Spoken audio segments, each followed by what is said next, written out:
listeners. My name is Anna, and I have the honor of being your MC today, along with my comrade and my friend Sam, who has been putting up with my anxiety attacks for the past few days. Thank you, Sam. Yay!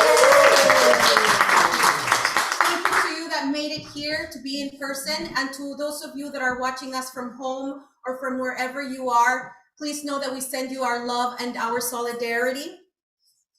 Today's International Women's Day.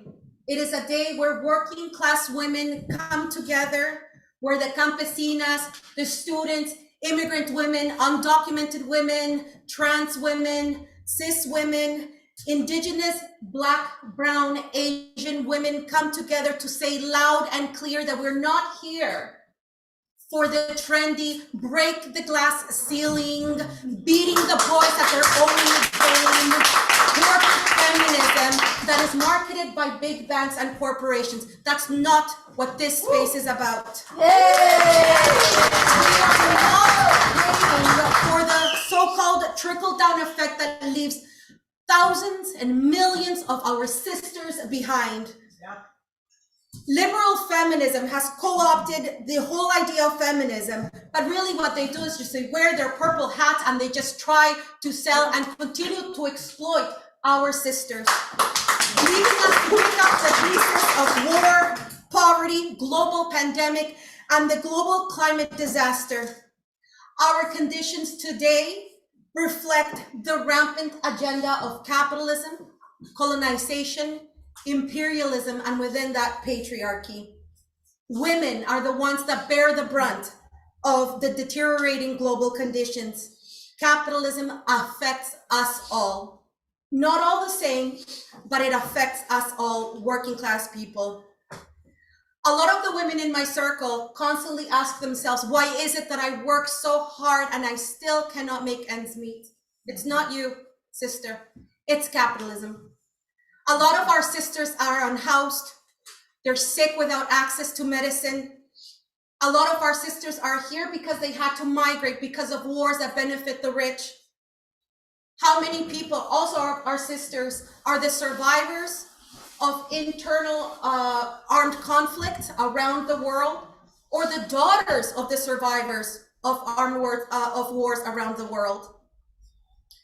Or how many are also the survivors of colonization? I come from a small place, from a small country, El Salvador, and El Salvador felt firsthand what imperialism was. They tried to impose the neoliberal policies during the 70s and the 80s, where they tried to silence anyone who stood up against these neoliberal policies that tried to privatize everything. They would go after indigenous leaders, they would go after teachers, peasants, and union leaders, and they would disappear them, murder them, torture them. They wanted to lull us with the idea that the trickle-down effect would sometime or someday make it to us. But after decades, one thing is for sure, it still has not made it to our kitchen tables. Yeah. It still has not made it to our children, to our seniors, and to us. So now that I've been a little bit negative about what we're not about, now I want to tell you what this is about. This is a militant celebration. This was started by and continued by revolutionary working women that were defending their rights. Present there and present today in uprisings and collective struggles for centuries, even though history tries to erase us, but we've been there with our brothers, walking shoulder to shoulder, defending our rights. This is the time where we honor historical memory. This is the time where we take historical memory and allow it to ground us, to humble us, to remind us that we come from a lineage of women that have fought tooth and nail to defend their land, their children, their communities, their rivers. So today is a commitment, a recommitment that we are going to continue, and we're not going to leave anyone behind. That is what IWD is all about.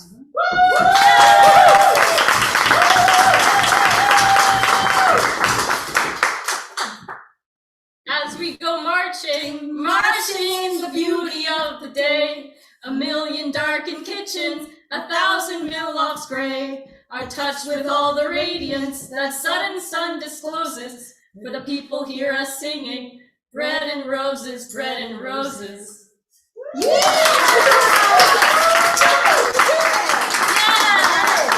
I feel so humbled to be standing with Anna today, whose sincerest message has been coming through my text messages. It's not anxiety, it's something else. It's a drive to work and march and to go forward against capitalism. And I am humbled to be here. With a focus on the deepening crisis of capitalism, patriarchy, colonialism, and imperialism, today we will explore ways we can rebuild a strong, united women's movement in the struggle for social justice, peace, and liberation. I'd be honored to welcome, thank you.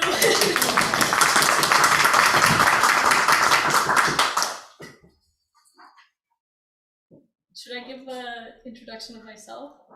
Yes. Okay. You are. I'm Sam. I'm with the Barrie Bethune Club.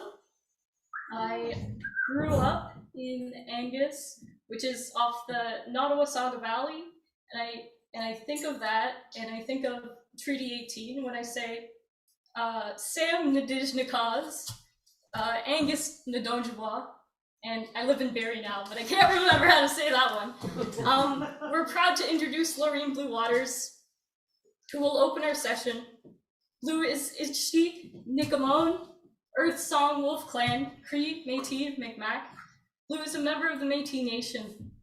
Blue's family is from Big River, Saskatchewan, Star Blanket Reserve, and Bredor Lake, Asconi First Nations. Cape Breton, Nova Scotia. Blue grew up with her grandmother and learned about the traditional medicines, performing extractions, healing, and care of the sick.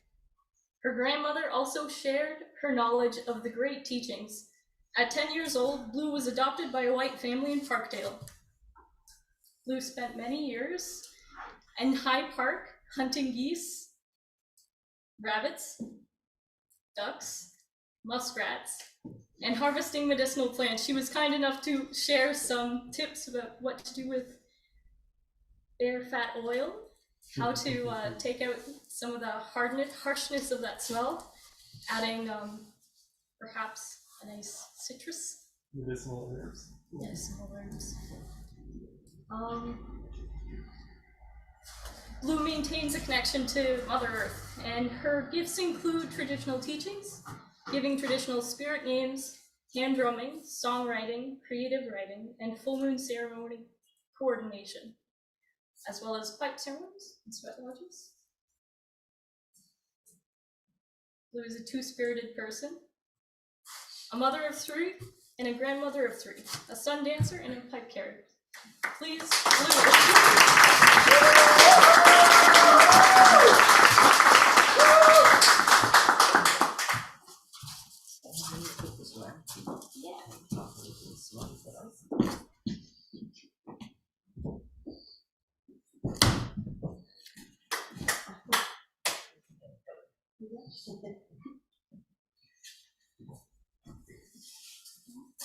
So thank you. Tansei is Kinikamun, Natisi Nakasun, Mayingando Dama, Tathakup, Saskatchewan, Gordon's Reserve, Red River, Eskazoni, Nodujaba, Ayakwe. So as Sam said, my name is Earth Song. That is the name I had when I first came into being a human being. My family is from Tathakup, Saskatchewan, Gordon's Reserve, the Red River, and Eskazoni First Nation. I'm from the Wolf Clan, and I am a Yakwe, which is the Cree word for neither man nor woman. So a non-binary and non-gendered person, falling only in one perspective. I was given tobacco this morning and to come here to do your opening for you. And so first of all, I want to acknowledge that we're all on the territories of the Mississaugas of the Credit First Nation, while also acknowledging the Huron-Wendat, the Haudenosaunee, and all those that have made this place their home. Me too, I'm a guest to this space, so I always like to make that acknowledgement. I never really know what I'm going to say, so I held that tobacco earlier to see what it was that needs to be said. And the only thing that came back to me is that our women have always been the matriarchs. They are the fire of the homes. They are the leaders. They are the ones that make sure everything gets done. And unfortunately, through colonization, that patriarchy rose up. And it displaced a lot of our heads of our households. Our women are our life givers. They bring forth new generations. We can never replace them. And we're constantly being forced to be silenced. Constantly being forced to not have our voices heard and to feel less than everybody else. And that's not an Indigenous perspective. Indigenous ways of living have always been to hold up the women in our community. Because who is on those front lines fighting? The women, the grandmothers, right? They're out there in the front to stand up for what has always been right. And you know, it really annoys a lot of people when we have these protests and we have these sit-ins and we have these meetings where we're trying to make change, because it's inconveniencing somebody's time. But it's the time that we continue to do this that's important. You know, our women stand right there on the front, right? Our grandmothers are always being arrested and abused because they do not want to lose the rights that we have, right? The rights of being those home fires, the rights of making sure our community is healthy, of making sure that our family is healthy, right? Our Haudenosaunee sisters, I mean, they have it down pat and they haven't swayed from that. Nobody is teaching them to get away from that or forcing them to, right? When somebody marries into a Haudenosaunee family, you move into the woman's house, because that way that woman always has that home for herself and her children, right? Unlike today, where people have to split things 50-50, right? Which sometimes is unjust. And so our Haudenosaunee sisters have always upheld the original ways of being, making sure that they care for the families, care for the community, share for each other, and lift everybody up. It's so easy to stay silent. It's so easy to say, I don't want to get involved in this. It's so easy to sit back and say, well, it hasn't affected me yet. And that's that key word, yet. Because if we continue to allow the voices of women to be silenced, not heard, not supported, not brought forward, then they will be silenced. And so it is now. It's not yet. It's happening everywhere. We see it. We see it when we work. We get paid way less than everybody else. We work way longer. We're expected to come in even when our families are sick. We're expected to do everything and not be away from our jobs. Well, our families, our communities are much more important than the jobs. And that's why women take care of them. And so we need to keep fighting for rights for women to be able to do what it is they do, because that is their purpose. Whether they're a trans woman, whether they're a birthed woman in a female body, they're still women. Our non-binary people who are not identifying with any gender are facing discrimination. Our 2S LGBTQIA communities are in the same shoes. Their voices are suppressed. Their gifts are not being utilized because they're silenced, because they're segregated, and because they're not thought of being worthy. Right? None of us would be here. We all come from a woman. So none of us would ever be here if it wasn't for the women in our lives, the women that have fought so hard since the beginning of time to create equality. And I'm sure everybody in this room will not stand for women to be silenced, because we can't. We can't in all good faith, because we know the women are the head of the homes. They are the head of the households. They are the ones that carry the knowledge and protect communities and stand in those front of everyone and say enough is enough. So as we come together, I ask our ancestors who have walked before us, all those ancestors that have stood on those front lines, that have lost their lives, that have had their rights taken away from them, but they still kept fighting. I ask them to come and be with us today so that we can continue in this fight of uplifting women, trans women, non-binary people, 2S LGBTQ people, and fight for our rights to be heard, to be seen, to be treated equal, and to carry on trying to be the best human beings we can be, because that's all we can ask for, right? And we can share the word, spread the word. Our women should be held up. Our women should be the front of the communities. Our women should be making the same money as everyone else. Our women should have equal rights like everyone else. We shouldn't have to settle for the crumbs. We want the whole loaf of bread. Yes.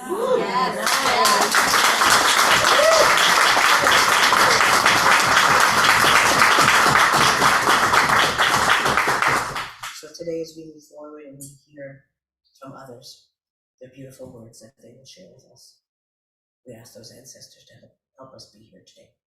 Help us be here because this is something that really weighs heavy on all of us. It's very emotional. It's not just something that we just think about once a day. This is what we think about every day. And so as we gather, we ask them to help support us. Help us to keep moving forward. Help us to keep our voices strong. Help us to continue in the journey to make things equal, to have our women rise up to the power place that they've always had. And it's not to submit any men to anything lower. We know that our women are very capable of conducting all the business in a community with the help of everyone. But our women have that gift. They have that gift of being able to see things in a way that is compassionate, strong, forceful, and gentle. And not everybody can walk like that. But our women walk like that and always have. And so we ask and we give thanks to those who have walked here before and ask them to sit with us today as we continue learning and fighting for a better way forward with more people to create this equality. So, Chinigwich,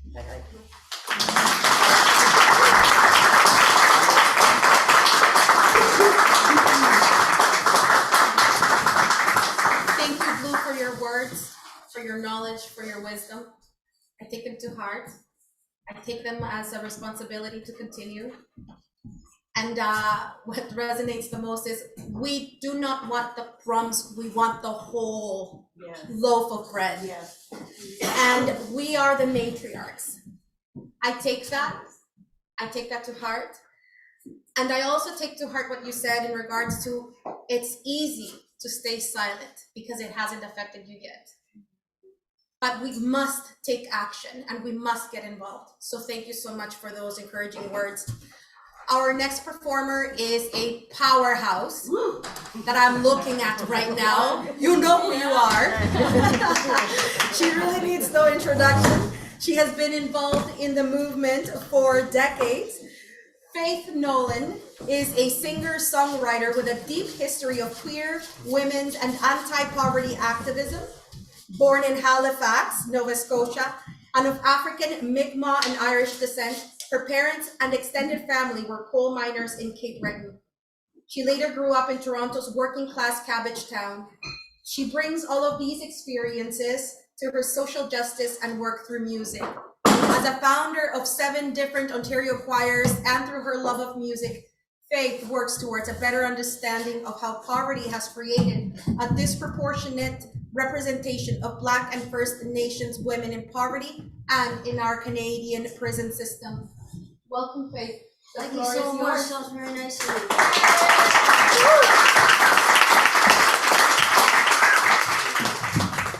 It's really good to be here with communists and supporters, and to see so many nations of the world gathered in one room. It's really nice, and hope to keep that trend going. I think the most important struggle,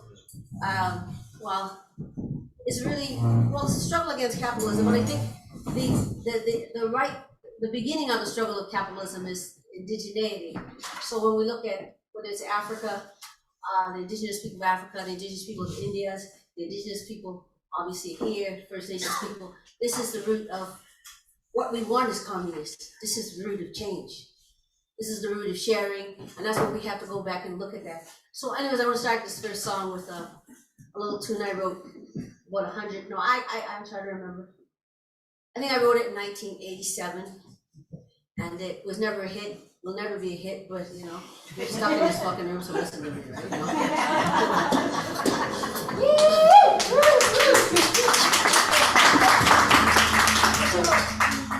I think there's no sound on here. Or is it?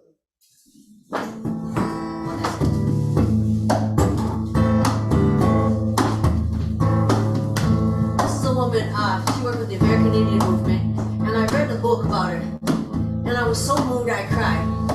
And then I said, well, I'll write a little song about her because she's from Nova Scotia like me.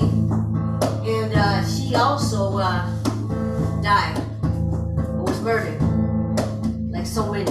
And her name was Anna Mae Aquash.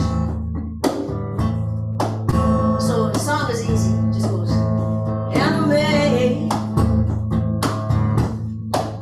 Anna Mae Aquash.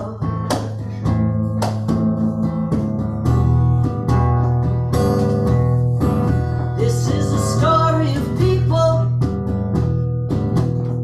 that lay dead in graves from genocide and massacres from this big fur train. She was thrown in a ditch and covered in snow. FBI hid the body so people don't know.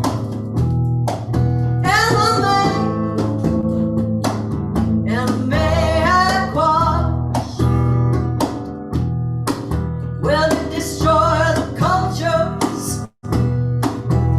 as they steal the land to cover up their crimes. They even cut off your hands. Oh, Anna Mae, sound of your name. That's the story of no glory of this country's shame. You've got Canadian prairies where women they give life. Down through the USA, so many murdered women's lives. Anna Mae Aquash. Here's a sing along. Ready? Anna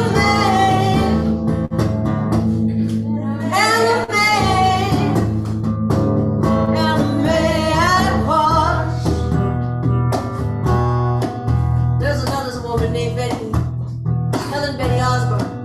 She was murdered in Nepal. I was very honored to go to the first demo against the 4 murdering bastards there.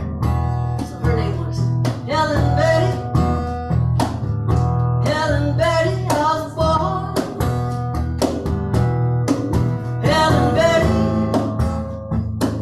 Helen Betty Osborne. Oh, Anna Mae, sound of your name. That's the story of this country's shame. Yeah, yeah.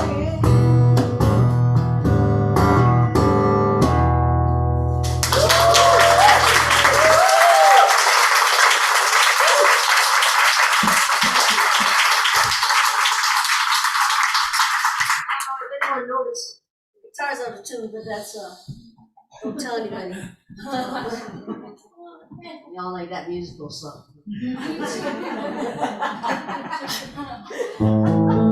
Oh shit, it is. Did you hear it?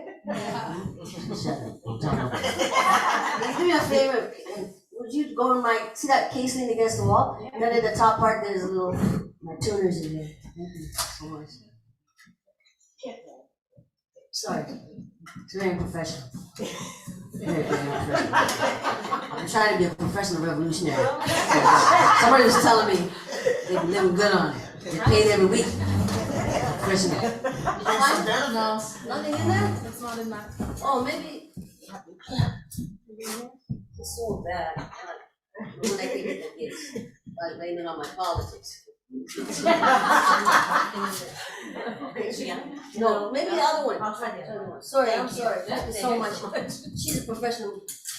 Thank you so much. Very kind. the one that helped. Except two guitars, one of my days. Oh, you wanna play my guitar? No. No, here it is. Thank you so much. This is just, it's just, sorry, I just have to put it in tune, because it's bothering me. The next song I wanna do is, I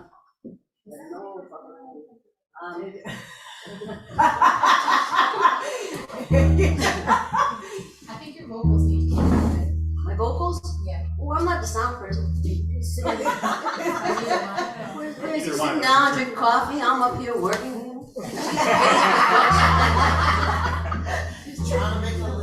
Trying to be a professional revolutionary. Oh, there you go. Thank you so much. I tried to get here early. Oh, wow. Whoa! Hey! I feel like Justin Trudeau. Canada, we can do it.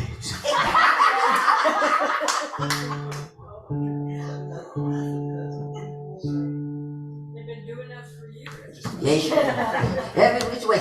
Every which way he's been doing us. Yes. We have to raise women's voices today, including yours, Faith. Thank you so much.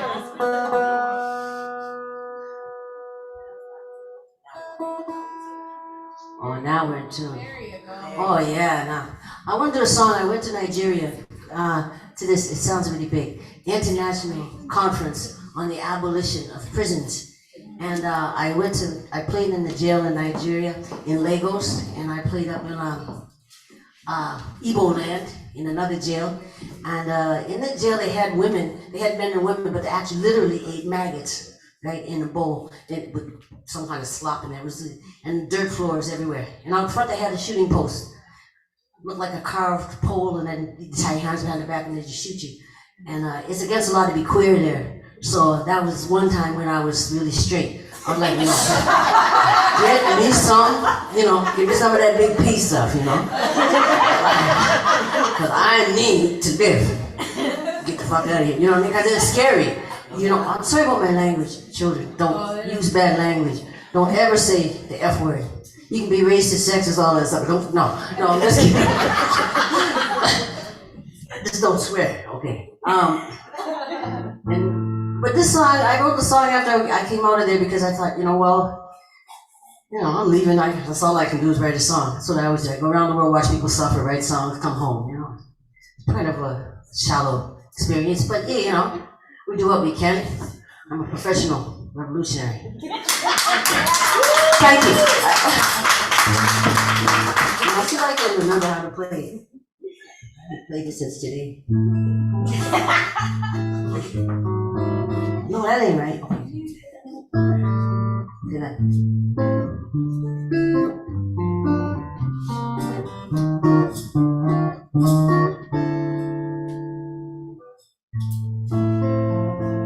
I hope your phone don't ring again.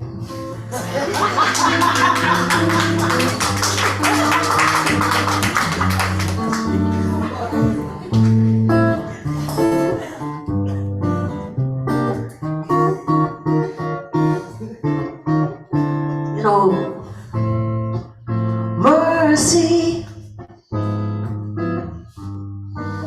please.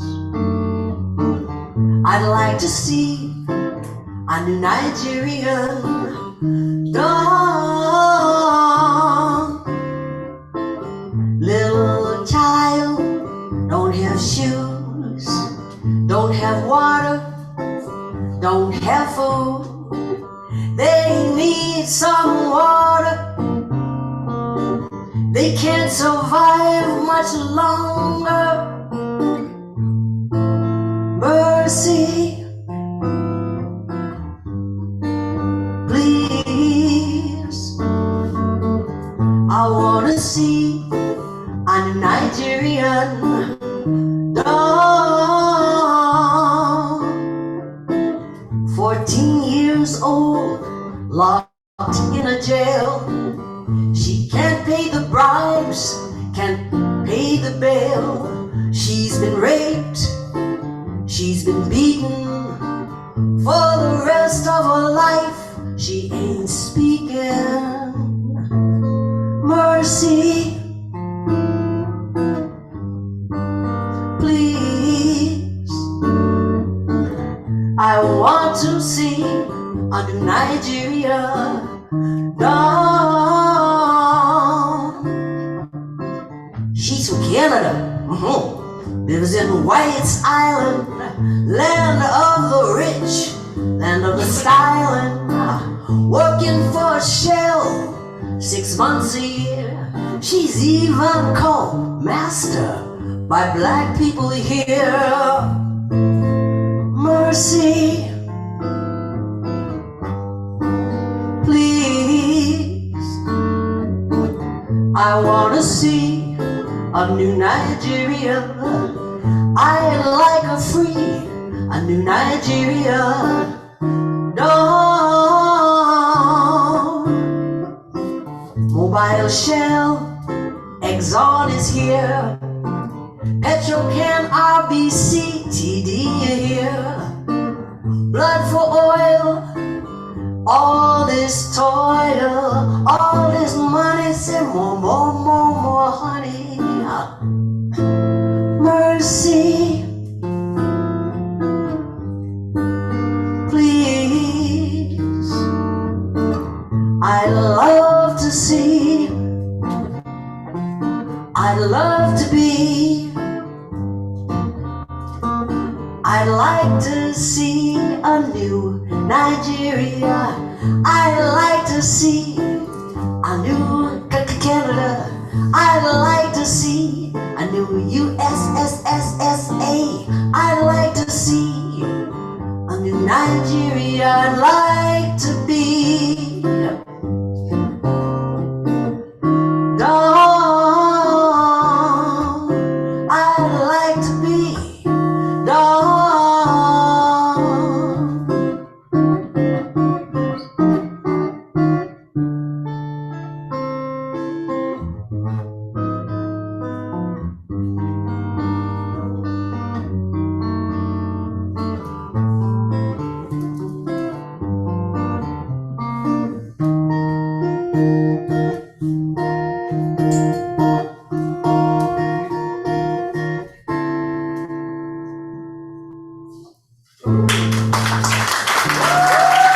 Thank you.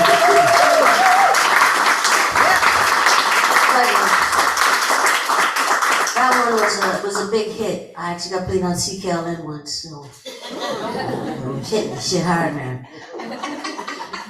If anybody knows any like record producers, tell them to stop pimping off people's asses. No, just kidding. I like to do a little last song because I don't want to take up more than 2 hours. This is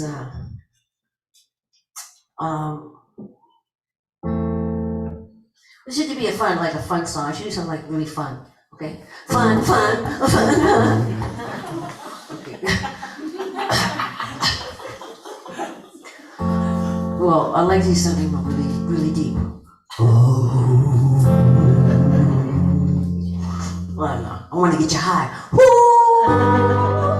No. I just want to do something sensible. I like to be sensible. It's always been a problem. Try to be sensible and normal. You're not that normal? Yeah, you're a normal man. Gray socks. Good. I have gender dysphoria. My mother used to tell me, she'd say, don't put on frills, okay? Because you look really weird. So she started the whole shit, because I was like, I had my frills on, I was like, yeah, looking good, you know? No. Anyways, I'm not here for laughs. This is very serious. What are we doing? Pam, just sing any song to me, will you? It's my partner, she doesn't know a word of my music. Oh, Red and Roses, okay.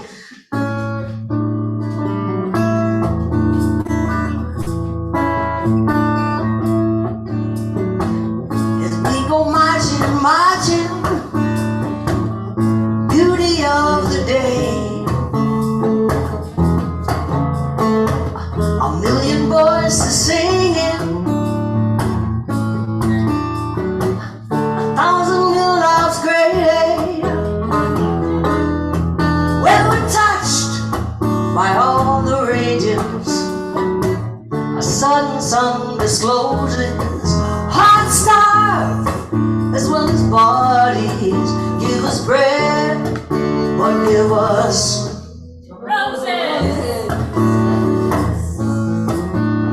as we go marching, marching, unnumbered women dead. They go crying as we sing, my ancient cry for bread. Hearts starve as well as bodies, while a sudden sun disposes. What does that mean? While a sudden sun discloses. What does the sun discloses? People hear us singing, bread and roses, bread and roses. As we go marching, marching, Black's lives they matter still. Africa is crying as indigenous lives still. Our minds they starve as well as my body, and a sudden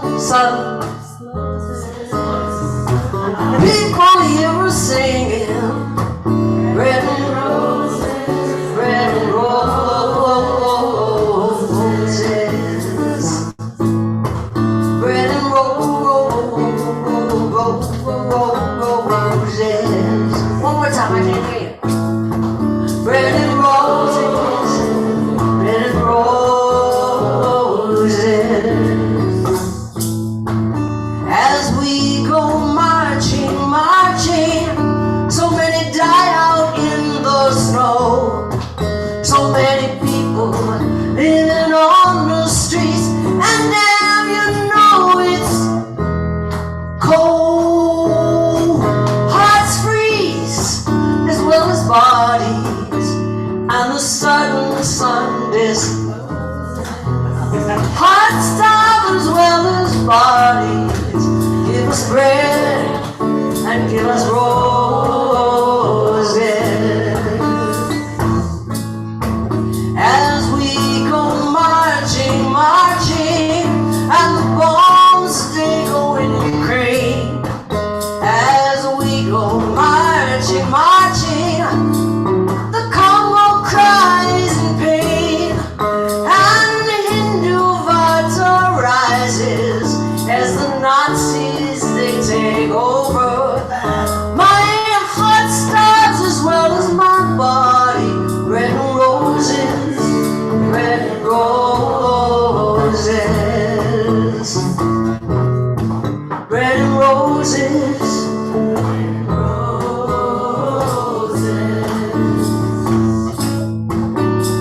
a luta continua, la libertad, a luta continua, a libertad. My heart stops like my body, and I hear my soul discloses. Heart stops as well as bodies. Give us, but give us roses.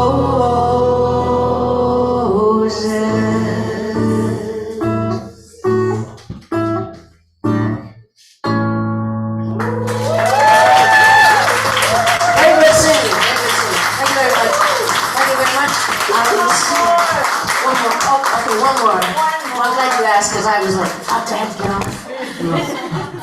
My ego is just like, I'm sorry, am I taking up your time? Lame. Am I taking up your time? Sing one more. It's okay? Because I don't want to be like, I love the stage talk, but I try to pretend I'm not like that. Because I'm not being a real communist, you know, like. But it's like the ego and then the reality, you know, it's like, okay, sorry. Sing it. It's okay? Okay. Okay, this is I want to do a blues song. Woo! Yeah, my harmonica holder. It's on the table. Thank you. I'll have to do it in the key of, I guess, C. Because I don't have the other one. Unless you want to dig on my A harp. It's in the top there. Just like it was before. It says A on it. This is, it has A. I wrote it in my tape. I use There was one in the top pocket. Yeah, the very top, yeah. Oh, yeah. Yeah.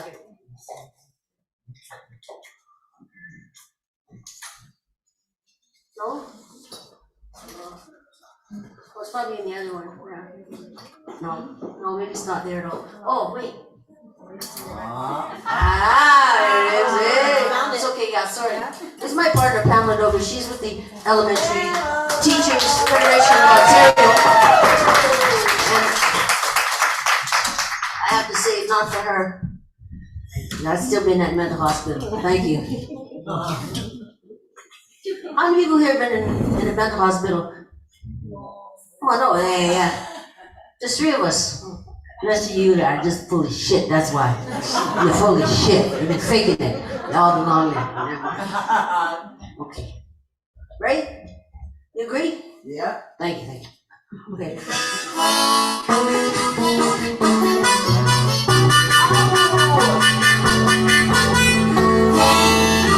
I ain't got no money. I can't buy no grub. My backbone and my neighbor, they're doing a belly rub. After all my working days, I really think something got to come my way. You know, me and my friends went downtown. Everywhere we go, people put us down. It's a bourgeois town. And my favorite one. Yeah, it's a bourgeois town. Don't be crazy. It's a bourgeois town. Tell that shit all around.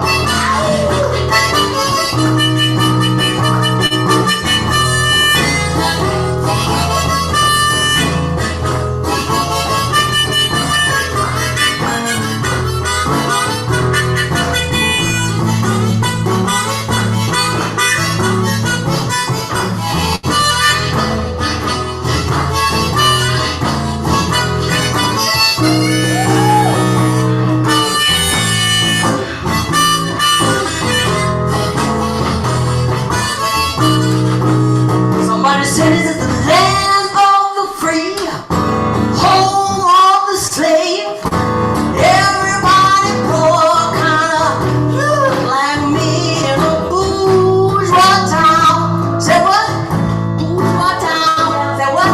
Bourgeois town. Yeah, bourgeois town. It's a bourgeois town. Tell it all around.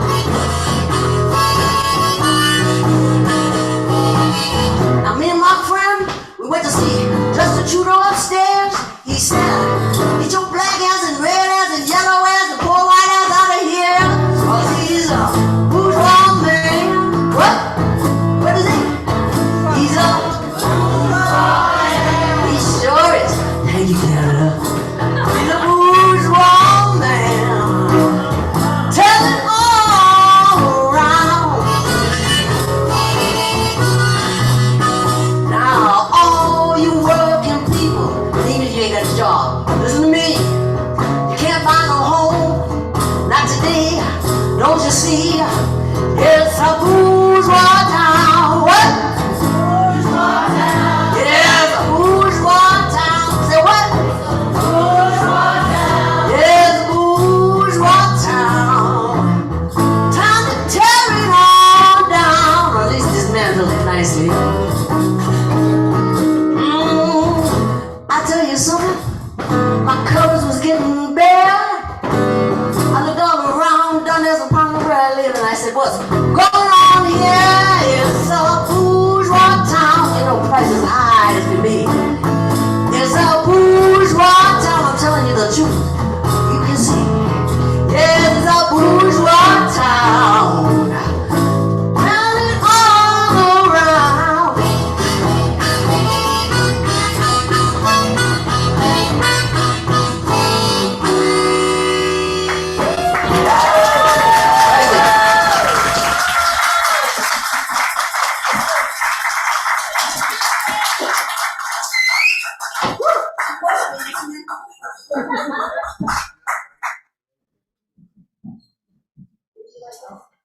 For our next person, we have Janice Folk Dawson, the Executive President of the Ontario Federation of Labour, coming up next.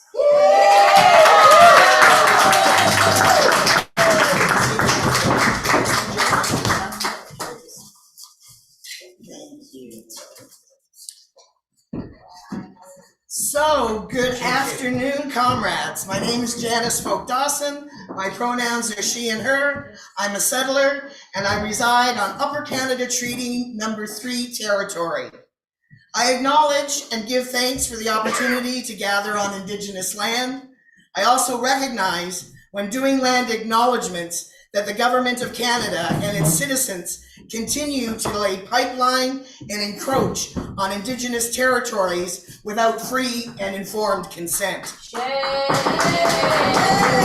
This form of colonization fails to respect that Indigenous communities remain the traditional protectors of water and defenders of land on Turtle Island, and we must commit to doing what is necessary to end this practice. Doing land acknowledgements and learning the treaty number is not enough. It is our obligation as treaty people to learn, understand, and implement our obligations to the treaties for the territories we reside on, work in, or travel to. The union movement must take the same sense of responsibility in ensuring that workers understand their collective agreements. Unions and the labor movement needs to do the work needed to ensure workers understand what treaties mean, along with what obligations we have to those treaties in the places where we live, work, or visit. We must set high expectations for government's implementation of actions and demand the resources required. We must also set those same high expectations for ourselves. And when we take to the streets as we did yesterday with our chants, can we change up whose streets are streets to whose streets stolen streets, or whose streets land back streets? For the majority of the folks marching, they are not our streets. I identify as a working class feminist, and I'm passionate about the color purple as the feminist color because it symbolizes dignity and justice.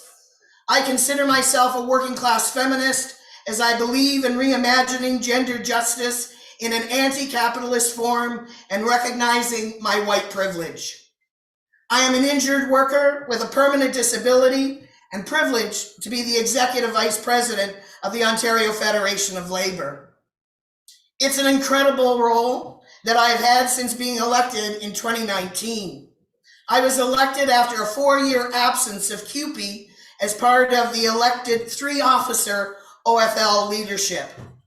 During that 4 years absence, we experienced the departure of elected Unifor from the House of Labour, but we maintained a relationship with grassroots Unifor workers who were in the streets fighting for workers and community partners' rights. I was elected in November of 2019, and my term began in January of 2020. I got to work from my office at the OFL until March 17th, 2020, and I've been working from home in Guelph ever since. The pandemic certainly had a greater financial and physical impact on women, and in particular, racialized, Indigenous, and persons with disabilities who face staggering barriers and hazardous working conditions before and certainly during the pandemic. The pandemic also gave us the opportunity through Zoom to connect with folks we had never been able to reach before because of the barriers they faced to participate. Every day I have the opportunity as the Vice President to work with the OFL Equity and Advisory Committees and Labor Councils to strengthen, the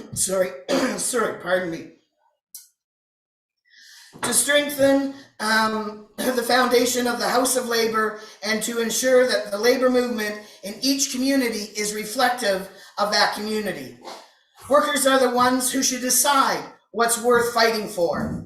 Precarious workers, the majority women, who are under attack due to our provincial government's agenda to privatize need to be heard for the solutions that actually work. I want to talk, thank you, Liz. Sorry.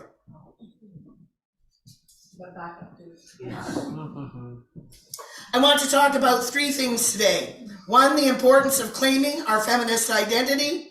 Two, OFL's campaigns and how we are going to resist, defeat, and replace this forward conservative government. And three, the impact of capitalism on feminism. And then I'm going to offer a couple of paths to move forward. I also want us to hold in our thoughts and strategies solidarity with our sisters in Iran and any and all impactful actions that we can take to support them. So why is it important to claim our feminism? In my mother's lifetime, she was born in the early 1920s. She was not recognized as a person. In 1927, 5 women lost a Supreme Court challenge stating that women were persons. It wasn't until October 1929 that that decision was overturned and white women were finally recognized. Indigenous women didn't get their right to unconditional vote until 1960. My mother had to quit work as a bell operator when she got married in the 1940s. As a married woman, they were not allowed to work. In my lifetime, I was born in the 1950s. Women had to prove vaginal penetration to get a conviction on rape. When I was 12 years old, my friend was raped. The rapist never got convicted on her case as she was unable to articulate penetration.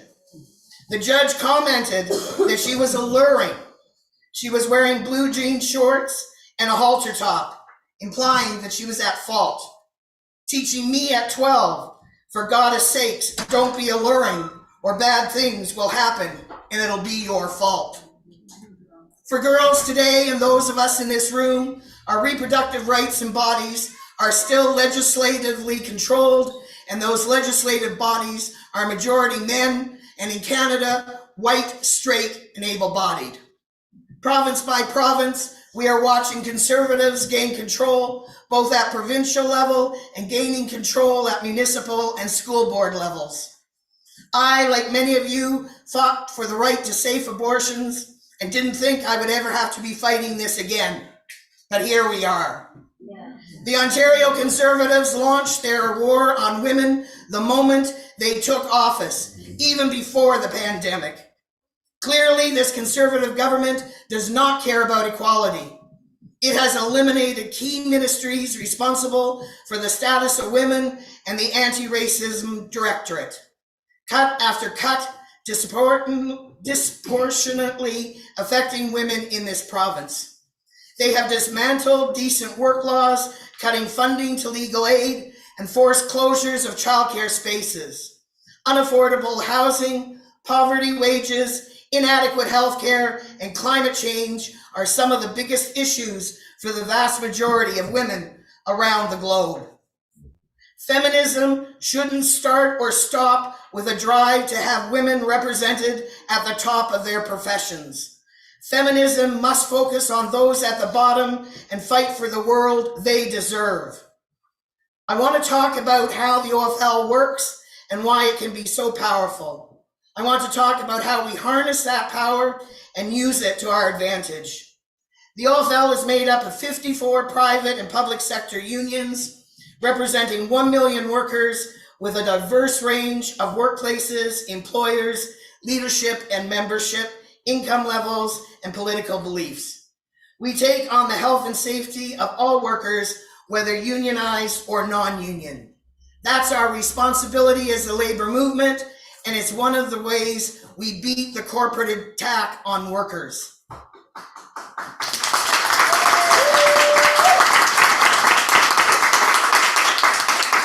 We have a gender-balanced governance structure and have equity representatives, vice presidents on the executive committee, board, and council.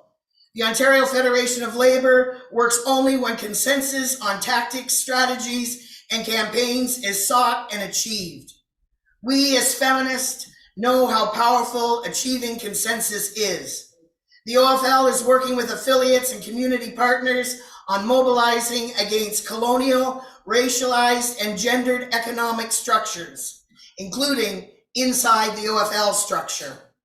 The OFL has created campaigns such as pay equity, pay transparency, and closing the pay gender gap. One of our most successful campaigns is the March 8th project, where we commission artwork for posters and pewter pins to celebrate International Women's Day and fundraise in support of provincial women's organization. This year, the theme is Women Power Unions. Clearly evident with the recent changes at OPSU, Unifor, and the incredible job actions by the women CUPE education workers.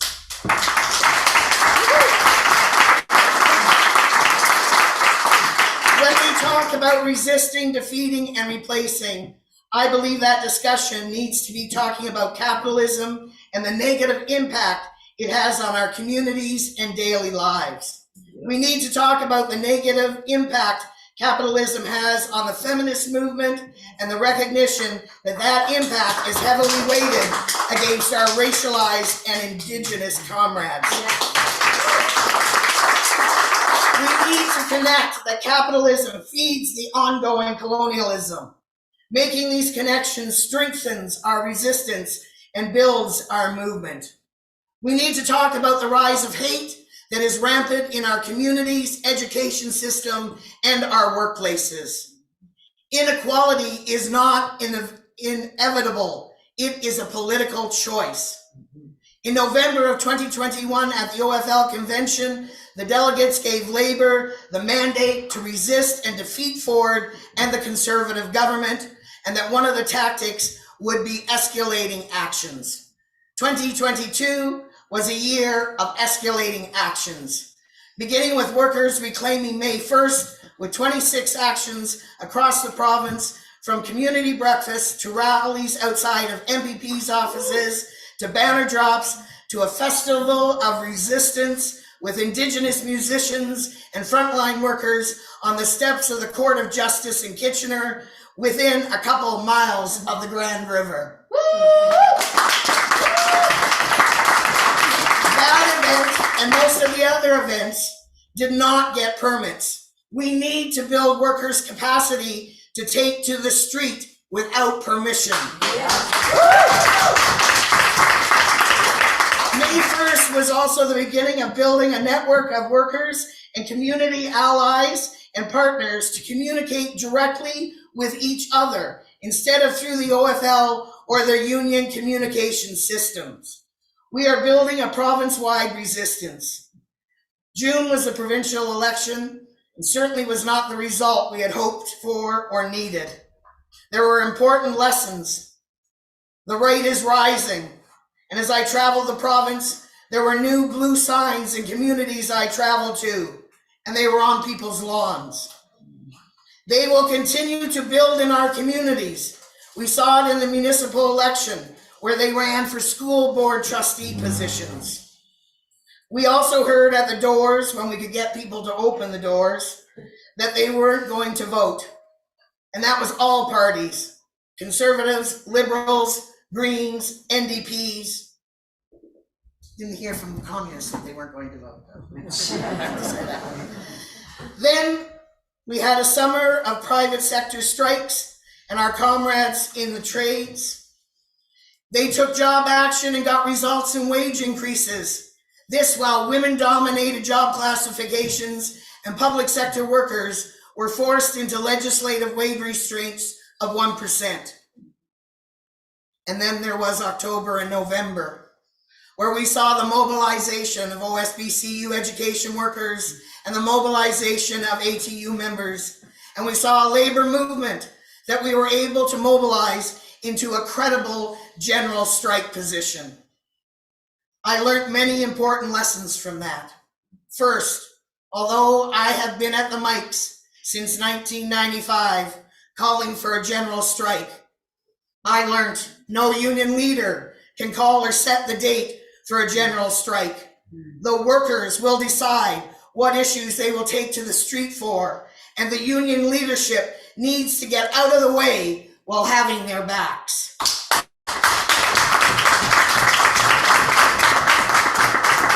The 2022 victories were numerous and continue. We repealed Bill 28 with the threat of a general strike. The Superior Court of Justice struck down Bill 124. Yes, they have appealed it, but no stay has been requested, and as time passes, the chances that they get a stay are slim. And I can tell you, gains are being made at the bargaining table across most sectors.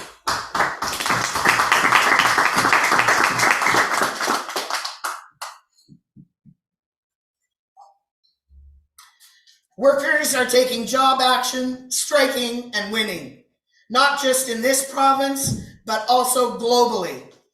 The OFL wanted to harness the mobilization, learn the good and bad lessons from May 1st and the fall mobilization, and create and resource a framework based in community organizing.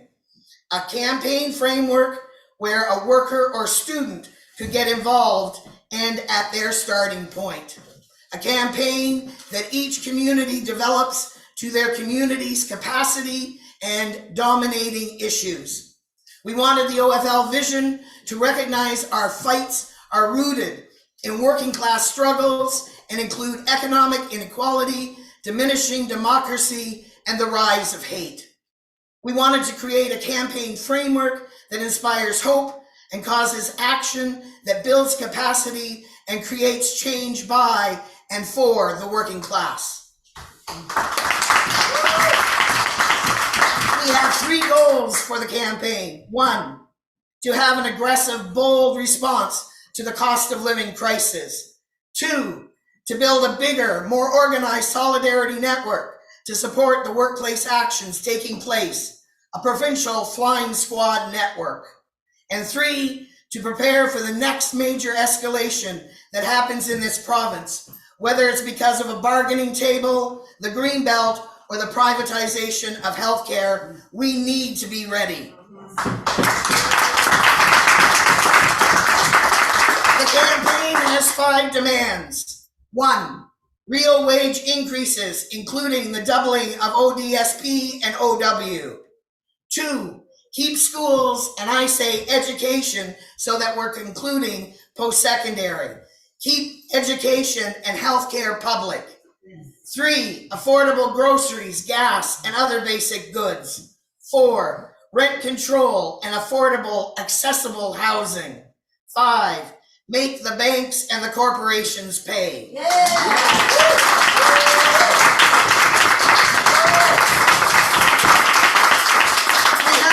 We have a 10-month roadmap. The next OFL convention is November of this year. It will be at this convention that delegates set the mandate for the next 2 years. We launched the Enough is Enough campaign January 28th, and during the month of February, we gathered over 7,000 folks who signed up to get involved.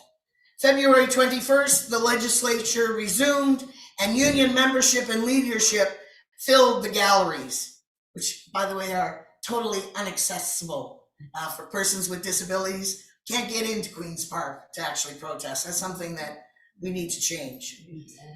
February 23rd and March 2nd saw mass mobilizations of ONA, the Ontario Nurses Association, defending public Medicare. February 24th, Justice for Workers held a Beat the Bosses boot camp. During March, we will have regional campaign launches. March 10th is the Toronto launch with Chris Smalls from the Amazon Union will be at York University. March 11th will be the London launch, and March 25th will be the Waterloo launch. During March, April, and May, we will have provincial-wide local actions that will serve as structure tests. Actions will range from canvassing, petitioning, banner drops, phone zaps, poster plastering, picket support, economic disruption, office occupation. Some key dates on the calendar: May 1st, International Workers' Day. We're suggesting economic disruption across the province. June 1st, Injured and Ill Workers' Days. Our comrades need to have us out in full force on June 1st. June 3rd, we'll have a province-wide day of action. September 4th, corporate Labor Day. Sorry. It is. November, the OFL convention. The OFL is resourcing training, including impact and creative civil disobedience, understanding economics, mobilization, and outreach. A communication structure, we're using Slack. We have 8 regional channels and several interest channels, such as retirees. Digital support with a video website, weSayEnough.ca, and a pledge form. And print material includes a sign-up sheet and leaflets with our demands.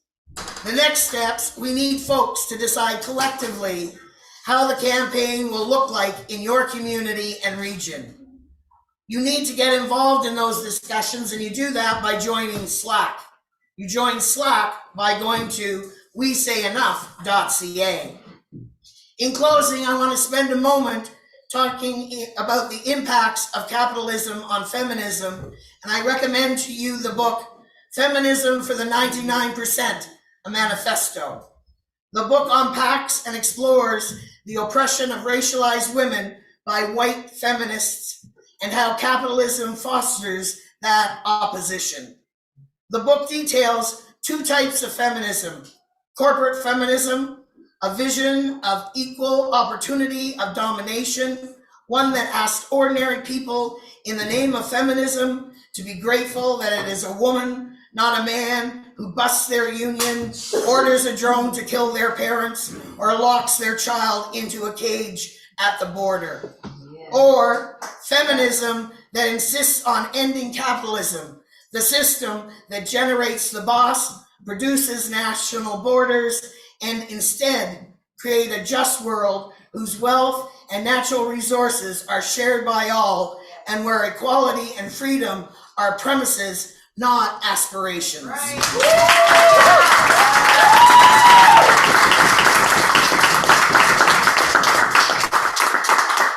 Takes a lot of water to say all these words.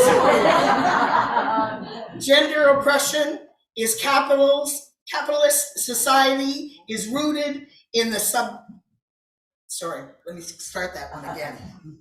Gender oppression is capitalist society is rooted in the subordination of social reproduction to production for profit. We need to unpack for women that capitalism devalues the work we do in the home and the raising of children. Capitalism enlists women's social reproductive work in the ensuring children are fashioned as cis girls or cis boys and as heterosexuals. Working class mothers in schools are expected to prepare their children for lives as proper workers and to accept their station and tolerate exploitation. The work that we refer to as social reproduction in capitalist societies, that role is disguised and devalued. The making of people is treated as a means to making profit. And because capitalism avoids paying for this work, those who perform social reproduction labor are put into a position of subordination. And not just to the owners of capital, but also to those more advantaged wage workers who can afford to offload the responsibility for it to others. Simply put, comrades, white women who have had some success in obtaining work with decent wages have downloaded our social reproductive roles onto our racialized sisters. That work is not being appropriately paid for, resulting in ongoing poverty. We need to address this, and we should look to the feminist strike that we saw happen in Europe to reimagine what a just world for women would look like. In closing, I offer 3 ideas or suggestions for moving forward. 1, claim your identity as a feminist. Be bold, be brave, and help others claim their identity. 2, participate in the OFL's campaign. And 3, read Feminism for the 99% and organize workshops and discussion groups to unpack the impact of capitalism on feminism.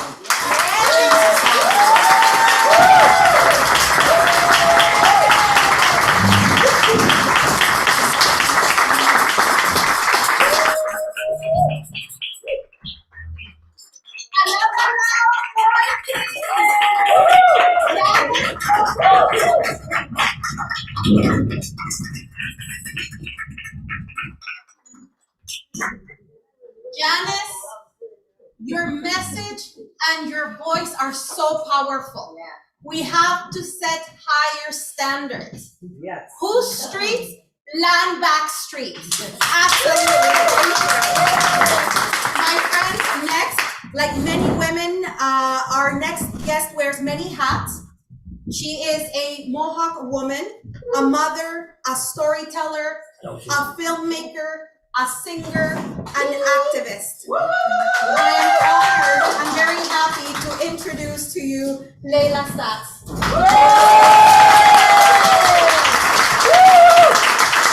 Yawa. Sego. That's how we say hello in Mohawk. Sego. Can you say that? Sego. Skanagoga, Leila Stats, Yongyats, Ahnoara, Niwagita Roden, Ganyaki Haga, Niwago Jordan, Oswego Nidawageno. I introduce myself to you in my native language of Mohawk, Ganyaki Haga. And as a generational survivor of residential schools, that language wasn't gifted to me. It wasn't taught to me by my grandmother. It wasn't passed down to me like it was intended. It was something that I had to reclaim for myself, something I had to seek out, this, what we call the red road. And on that journey, I realized this deeper connection that we have to land. So when we say land back, it's not an indigenous movement. It's a movement for all of us to take this responsibility of this land, and that connection to the land was taken from us intentionally so that it could be used as a resource, so that we could be dispossessed from our lands, so that it could be stolen from us. So we are all on stolen land, and we all must reclaim that and stand up for land back.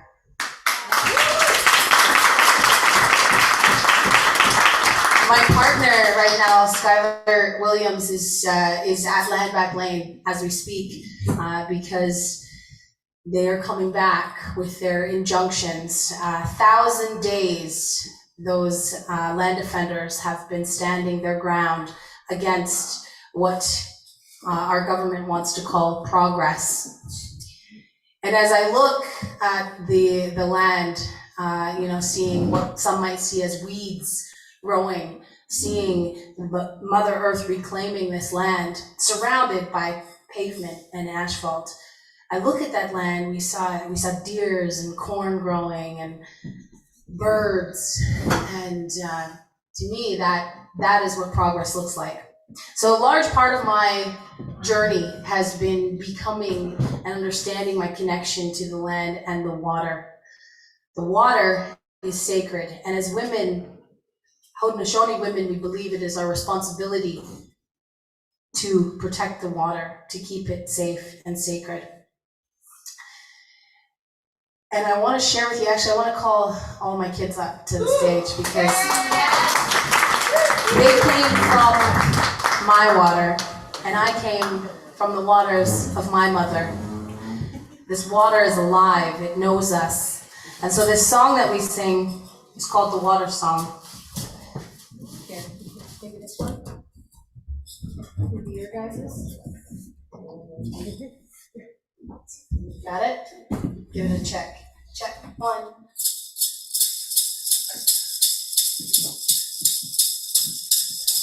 Yungana lungwa onega, yungana lungwa onega, ganega yolo, ganega nolo, ganya ya ya. Yungana lungwa onega, yungana lungwa onega, ganega yolo, ganega nolo, ganya ya ya. Yona yo.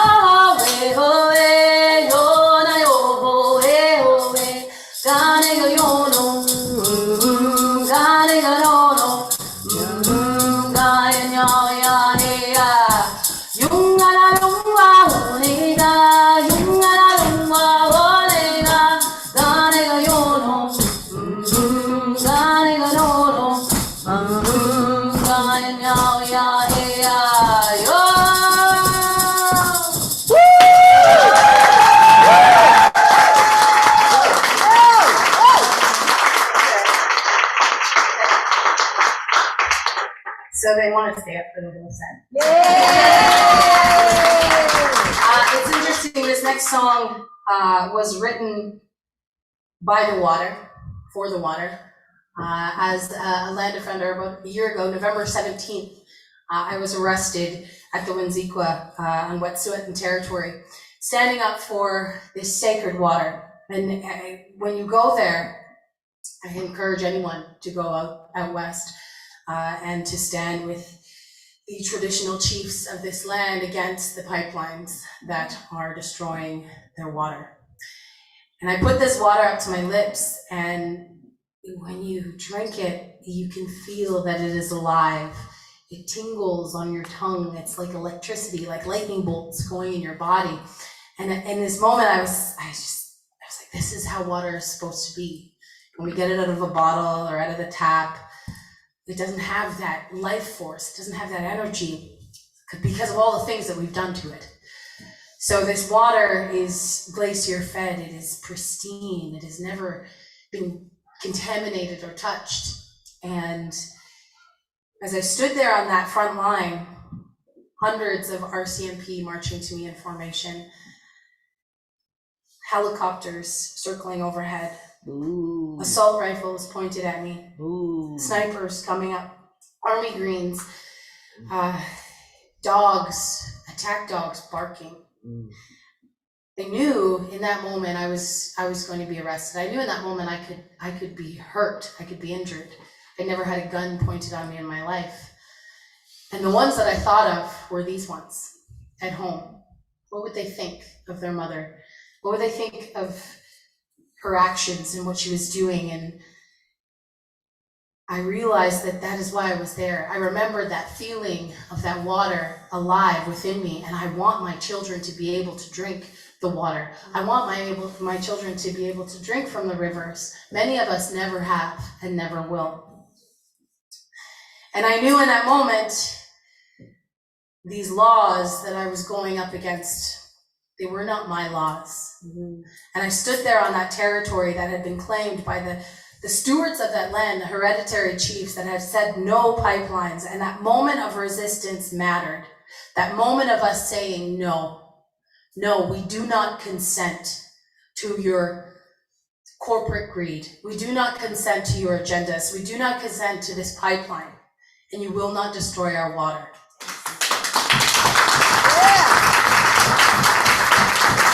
And now I ask my kids, what's your mom's job?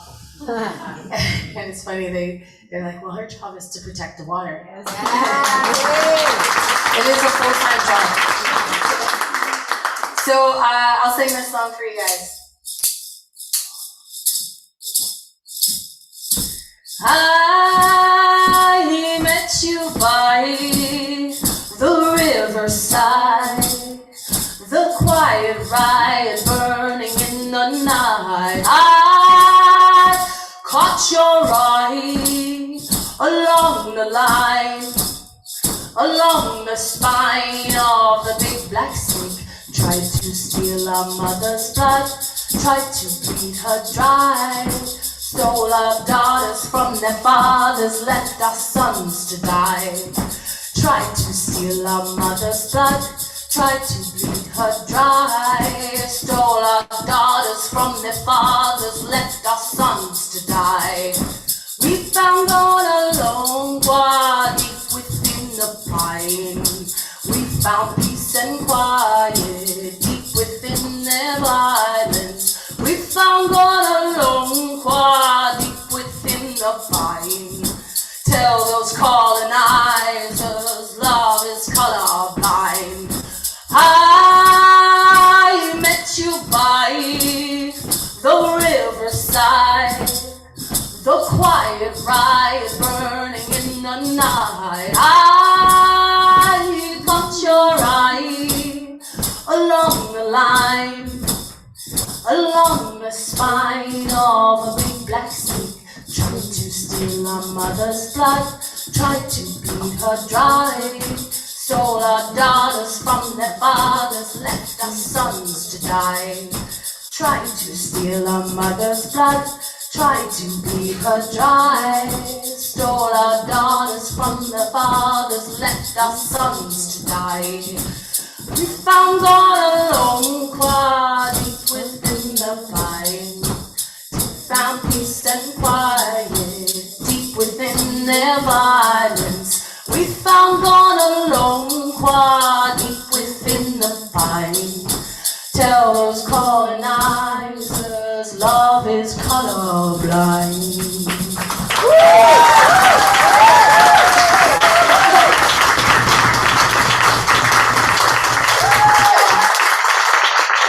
So, Gonalongqua, you learn a Mohawk word today. Gonalongqua means I love you in Mohawk. We love you as well. Gonalongqua. Gonalongqua, yay! And I say that word, when I do say that word, I did a lot of work at the Mohawk Institute Residential School working with survivors. We recently just closed our Save the Evidence campaign and raised $26 million to restore the building. So that building will become a site of conscience, a place of education and knowledge, where people will never forget what happened to my ancestors. And when I say I love you, it's interesting. It brings me back to a story from one of the survivors that I met, Geronimo Henry. And if you're on YouTube, if you're out there in virtual land, Google him. He's got some great interviews. But he was at that school for 11 years. He went when he was 5 years old, just as old as my youngest, or my second youngest now. I've got right now at home watching Billy. Hi, Billy. He's watching me on YouTube right now. But yeah, so he went to the school when he was 5, and he stayed there till he was 16. And he said, Layla, of all the things that I saw there, all the horrors and traumas and abuses, the one thing that sticks out to me is in those 11 years, never once did I hear the words, I love you. So when I say Gonalongqua, I say it for those children that never heard those words, I love you. And as a mother, and for all the women out there, all the mothers out there, you know, our ability to pass that love on to our children, to break those cycles, to break that generational trauma of not learning how to be loved or show love. And I think that that's a healing journey that many of us are on. So I want to sing this last song, and I know it kind of already was sang with Bread and Roses. But you guys have the words here, so we can have a full-on sing-along on the back. On the back. Yeah, you can never sing it too much. So this song's really important to me as women. And like you've been told, the women are the matriarchs. They carry the fire for the family. And, you know, I pass on my bloodline, my clan, and my tribe to my children, and they get that from me. So we have a very significant role, not only to protect the water, but to pass on our teachings and our knowledge. And the words bread and roses, you know, trying to explain that to my kids, what it meant.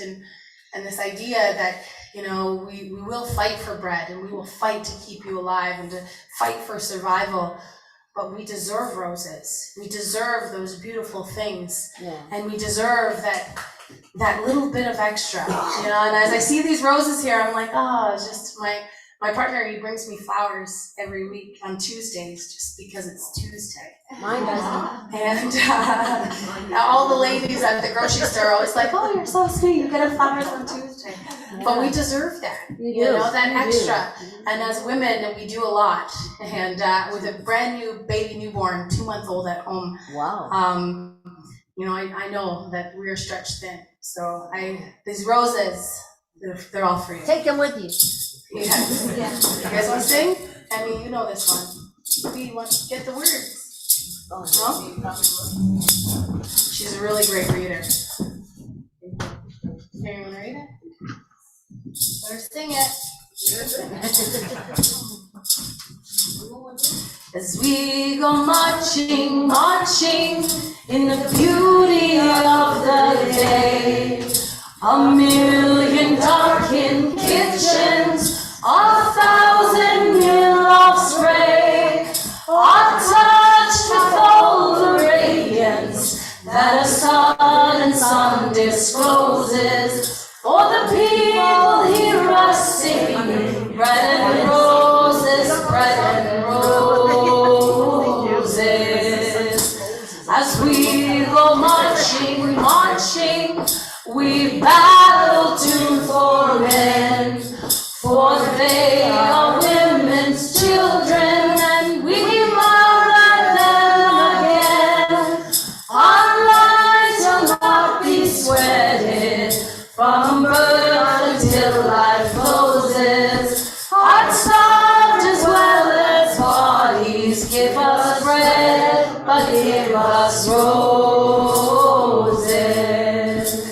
As we go marching, marching, unnumbered women dead, go crying through our singing, their ancient call for bread. Small heart and love and beauty, their judging spirit new. Yes, it is bread we fight for, but we fight for roses too. As we go marching, marching, we bring the greater days, for the rising of the women means the rising of the race. As the red denied the tender toil on one reposes, for the sharing of life's glories, bread and roses, bread and roses.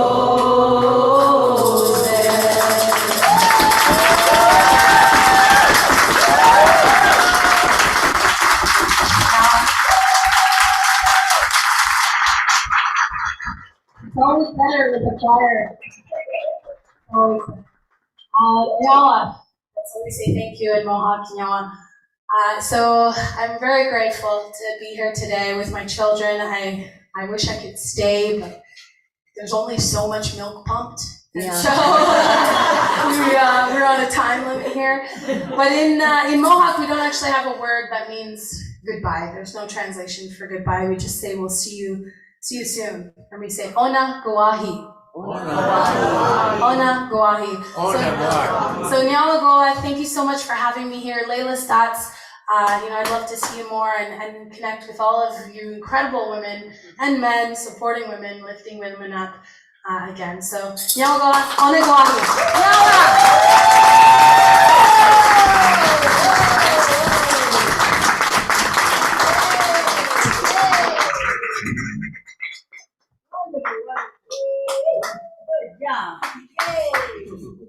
Thank you so much. Thank you. Sorry we have to go. No, you can't leave us. Oh, we have to go, the baby's waiting. Thank you. That was great.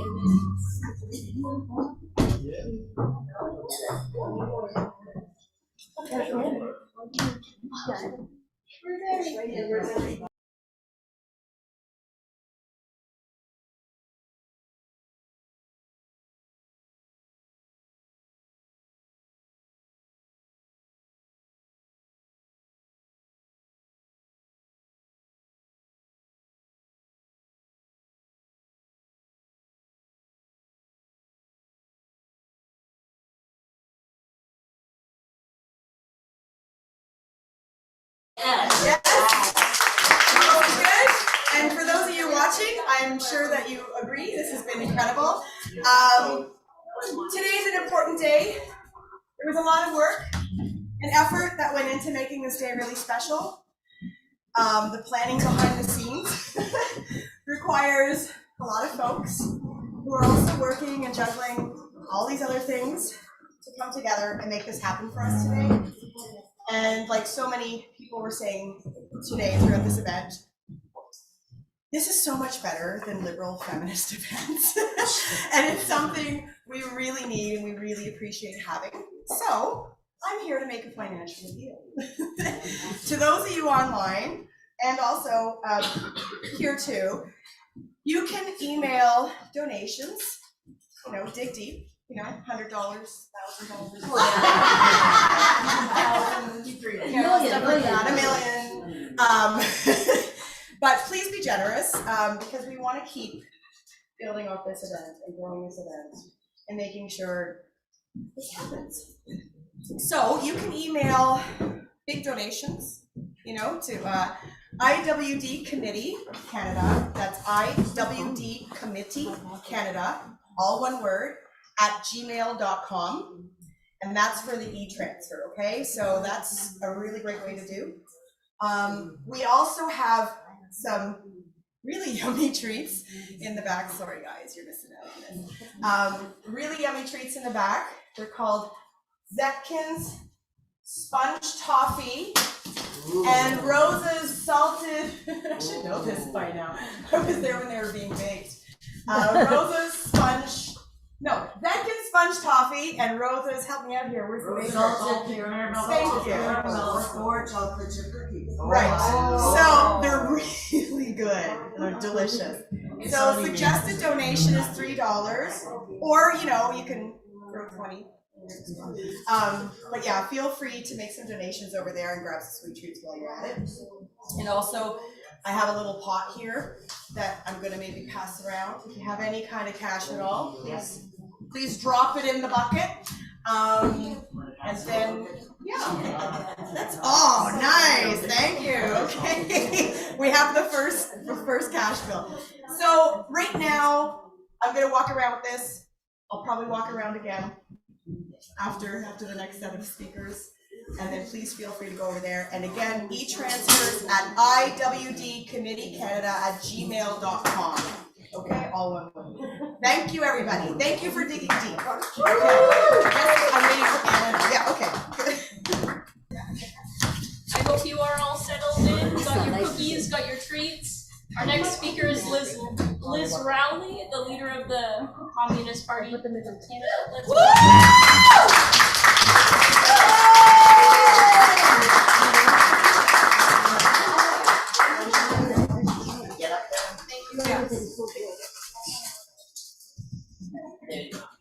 Good job. Go on it. Thank you very much.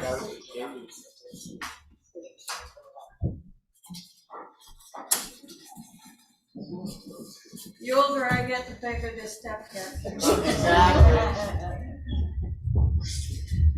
Well, let me begin today by congratulating all of the women here today, and some of the brothers, maybe all of the brothers, I hope, involved in the struggle for women's equality, for women's complete emancipation, for peace, and for a new socialist society in which women are no longer exploited and oppressed, but leaders in the building of socialism in Canada. In the 112 years since International Women's Day was declared, with its goals of equal pay for work of equal value, for employment equity, for shorter hours, for reproductive rights, and for childcare, this is 112 years ago, for equal legal rights and the right to live free of gendered violence and free of the violence and carnage of war. In these 112 years, great gains for women and girls have been won by the united efforts of the women's movement, the labor movement, and the communist and workers' parties, and the socialist countries around the world. Nothing was ever given to women in this country. It was fought for and won by the united struggles of women, of labor, and the revolutionary and socialist-minded forces in this country. Yet many of these gains are being rolled back, and very fast, in the former socialist countries where capitalism and the profit motive has replaced public ownership and people's power. In the poor and underdeveloped countries where exploitation, aggression, and war are imposed by imperialism and its agencies, the IMF, the World Bank, myriad trade agreements, and the economic sanctions and blockades aim to strangle sovereign governments and peoples. To our sisters and brothers in Cuba, we say, stand firm, we stand with you. And the blockade. To our sisters and brothers in Syria and Turkey, we say, stand firm, we are with you. End the sanctions and end the blockade. And to To our sisters and brothers around the world struggling against war and reaction, against persecution, imprisonment, torture, fighting for sovereignty, democracy, equality, and socialism, we say, stand firm, we are with you. Yes, yes. In the advanced capitalist countries where free trade, privatization, deregulation, and attacks on labor and democratic rights, on equality rights, on unions, on the public sector, and on universal social programs and public services like Medicare, public education, and much more are the norm, the gains of 7 decades are being rolled back, including in the US, the hard-won equality rights of women to reproductive choice. And in the imperialist centers where war and reaction have become the norm in international relations, and where the threat of environmental catastrophe and nuclear war has brought the world to the brink of catastrophe, Catastrophic. from which there is no return. No such thing as tactical nuclear war. It's up, that's it, we're done. All of this calls out for women to stand up and step up, to lead the struggle for peace and survival, for an end to war and nuclear weapons, for an end to international relations based on force, based on aggression, threats, and wars. We today demand the resignation of Finance Minister Chrystia Freeland, Yes. along with Foreign Affairs Minister Melanie Joly, Yes. and Defense Minister Anita Anand, Yes. to jointly lead Canada's Ministry of War, the most powerful ministry in the country. Oh, it's good now. Isn't that so? Yes. It is. This ministry that prepares our sons and daughters to deliver war and death, to suffer war and death. The ministry that delivers the machinery and material that kill and maim soldiers and civilians, women and children, the elderly, and that destroy countries, and that can escalate to nuclear annihilation very easily, as we all know. True.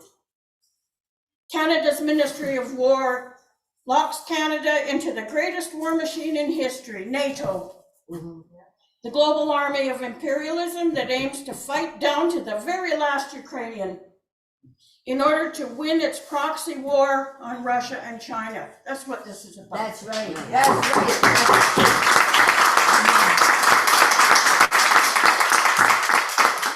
Our war ministers have stripped away funds urgently needed for Medicare and for the nurses and healthcare workers who make it work, for public and post-secondary education, for universal quality and free public childcare, for social housing construction on a massive scale, for poverty eradication, for pay and employment equity, and rising wages, pensions, and living standards. Our war ministers and the Liberal government have declined to take real action on climate change. Shameful. For job creation, implementing the bulk of the recommendations of the Truth and Reconciliation Commission, by which I mean they haven't done that, or the recommendations in the final report of the inquiry into missing and murdered Indigenous women and girls.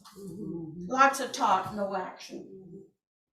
They've declined to eradicate the political and economic and social conditions that are the main cause of violence against women and girls, of racism and discrimination caused by the super exploitation of Black, Indigenous, and people of color in Canada and across the capitalist world. They've declined to accept thousands of migrants and refugees fleeing war and climate catastrophe, though Canada is a huge country with a tiny population. And we add, let's have status for all.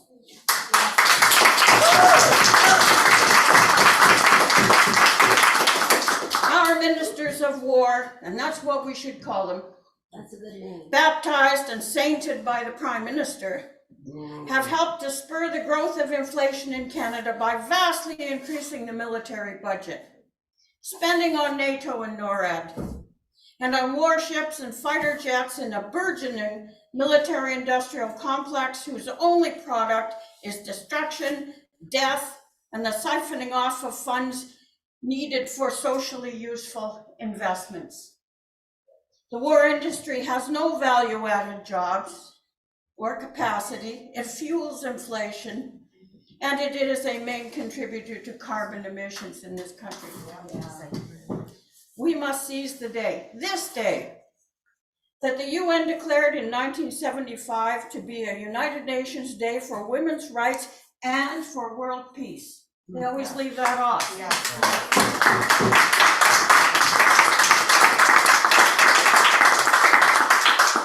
We must seize this day to make peace and disarmament a key demand of the women's movement in Canada. And a central struggle for women's equality, survival, and for the future of our children and our planet. Today, women workers are faced with the reality of falling wages and living standards, of corporations making skyrocketing profits, with skyrocketing price hikes and price fixing. Don't forget the bread scandal. And governments that make matters worse by raising interest rates 8 times in 11 months, and they're not done yet. Yeah. While homeowners and tenants face evictions, while parents skip meals so the kids can eat, while pensioners choose food or medications or heat because they can't afford them all. This is a government that stands with the corporations and the military against the working people in this country, and that's a fact. And the main opposition party, the Tories, are no different.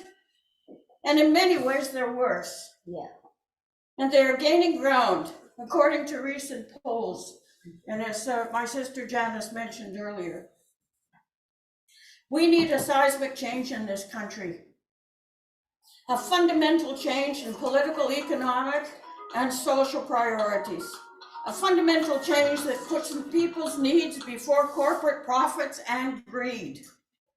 A change that can assist those taken in by far-right rhetoric to reject those reactionary, racist, misogynists, and anti-working class prescriptions for change.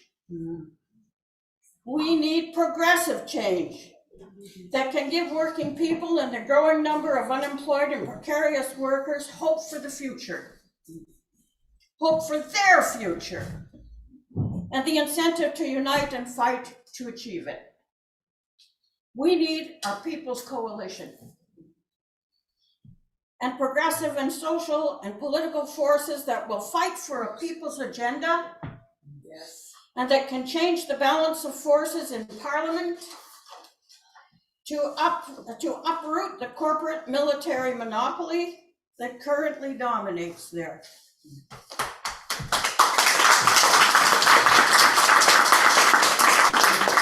Today, the Ontario Federation of Labour is championing a campaign called Enough is Enough, as the Sister Janice spoke about. The Newfoundland Federation and the Alberta Federation of Labour are calling for similar action, as are the public sector unions in Quebec and the unions representing healthcare and education workers across Canada.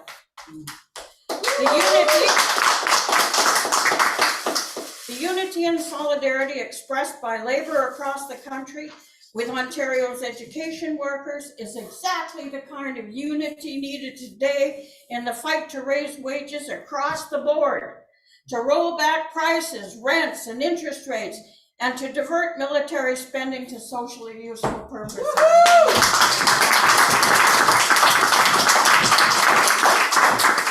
The Communist Party is committed to fight for these goals and the broad unity and mass independent political action of the labor, women's, and people's movements that will be needed to win these objectives. We are launching a cross-Canada campaign this week on Parliament Hill on Friday to roll back prices on food, fuel, and rents, to roll back interest rates, and to raise wages, pensions, and to introduce a guaranteed annual livable income.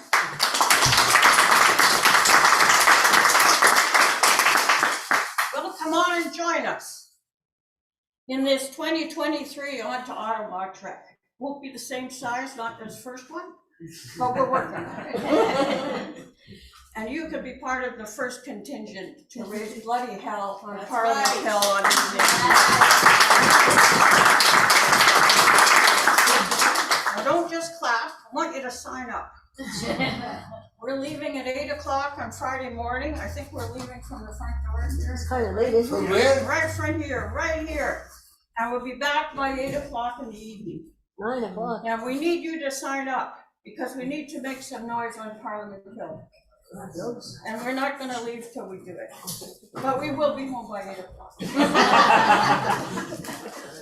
The main struggles of the past, from the fight for the 8-hour day to the fight for equal pay for work of equal value, for universal quality public childcare, for reproductive rights that are once again under threat, including in our country, and for an end to gendered violence, racism, and discrimination. These are the struggles that unite us.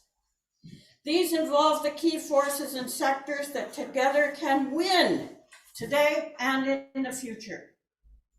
The women's movement has always played an important part in the fight for equality, democracy, and social progress in Canada. Always, it's always been there. Now is the time to rebuild that strength and purpose.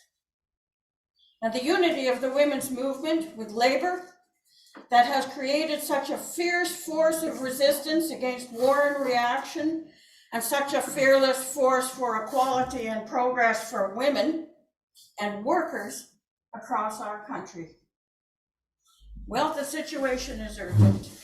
There's no time to lose. This is our commitment to women and to workers in Canada on this International Women's Day 2023. Thank you.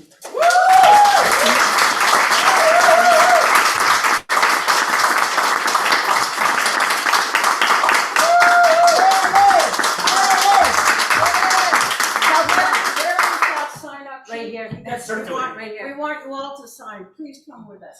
It'll be a day to remember.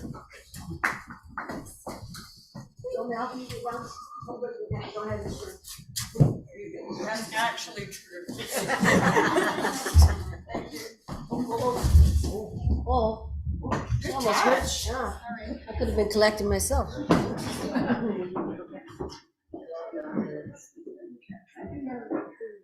Thank you, Liz. For raising your own voice and the women's voices around you for peace and international solidarity. Truly. Our next speaker is Magdalena Diaz with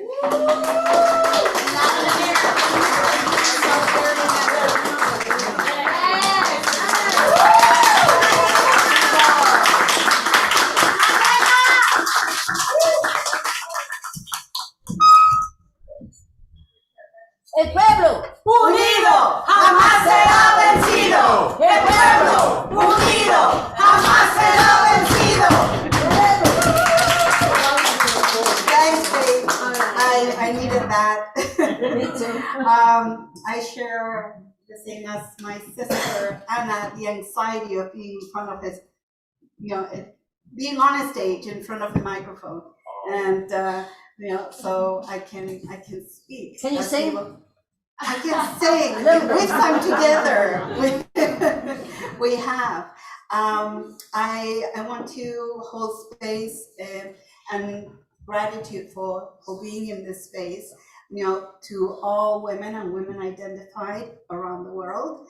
And I was thinking as I was coming here as a mother of a non-binary individual, how do we celebrate Women's Day nowadays? How do we, focus on women and women identified? And I think it's important, but I also think it's important to think of how we can become more inclusive as we celebrate.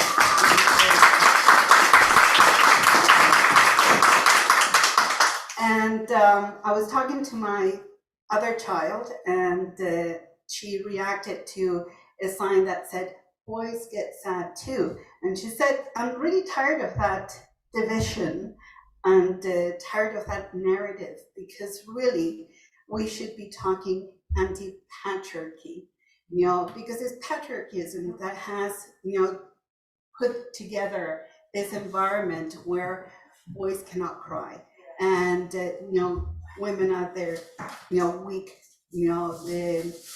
member of society, so we cry, but boys don't, because they're strong and powerful, and that's patriarchy. It's patriarchy and it's colonized education. So I'm wearing one of my favorite t-shirts. It says decolonize, because I am learning too.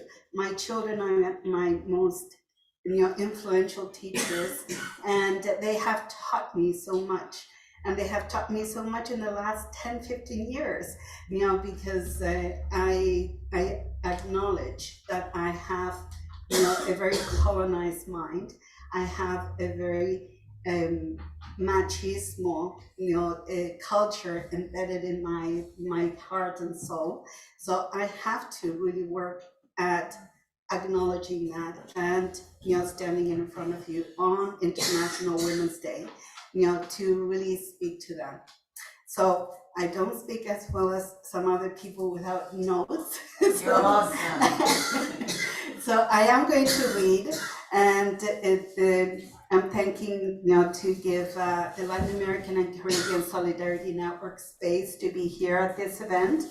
I want to speak to the multi-layered oppression of patriarchy that operates through inequalities at the level of the law and the state, but also through home and workplace. It is upheld by powerful cultural norms and supported by tradition, education, and religion. It reproduces itself endlessly through these norms and structures, which are themselves patriarchal in nature. And thus, it has a way of seeming natural and inevitable. It is obscured by piecemeal advances in gender equality.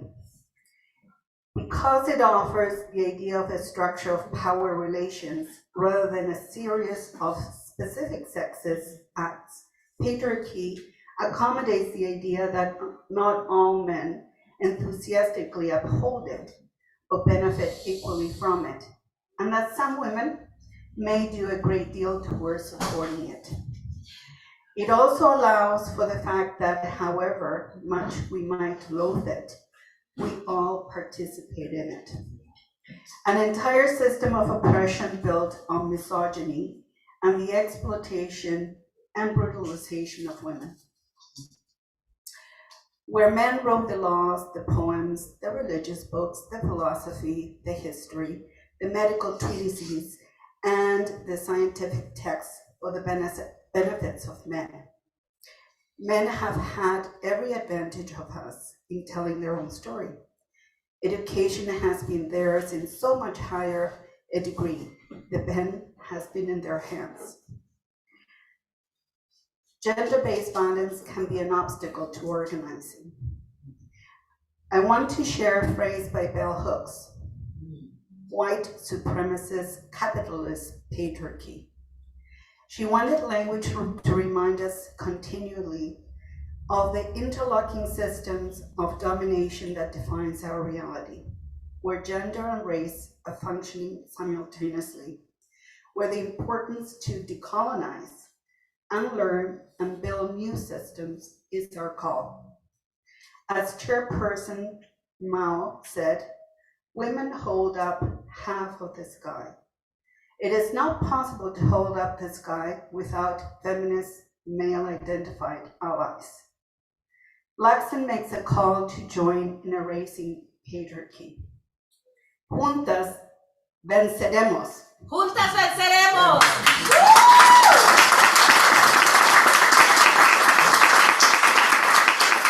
I just want to take a few minutes to acknowledge the fact that in Latin America we have a lot of deaths, a lot of missing and murdered women. And some of them have made it to the news, like Mariela Franco, Berta Cáceres, but there's a lot of women that are nameless. And according to Le Monde, in Latin America, it accounts for 75% of the killings of environmental activists. Most of us, those land defenders in Latin America, are women. You know, as it has been mentioned before, you know, it is women who stand at, you know, at the front. You know, we have a lot of murdered indigenous women in Guatemala. You know, my partner's from Guatemala, and we hear a lot of direct news from Guatemala about the murdered and missing indigenous women in Guatemala. So this is a global issue, and we do have to address this global issue. Worldwide, 1,733 people have been killed over the past decade, and most of them are women, you know, activist women. Okay, thank you.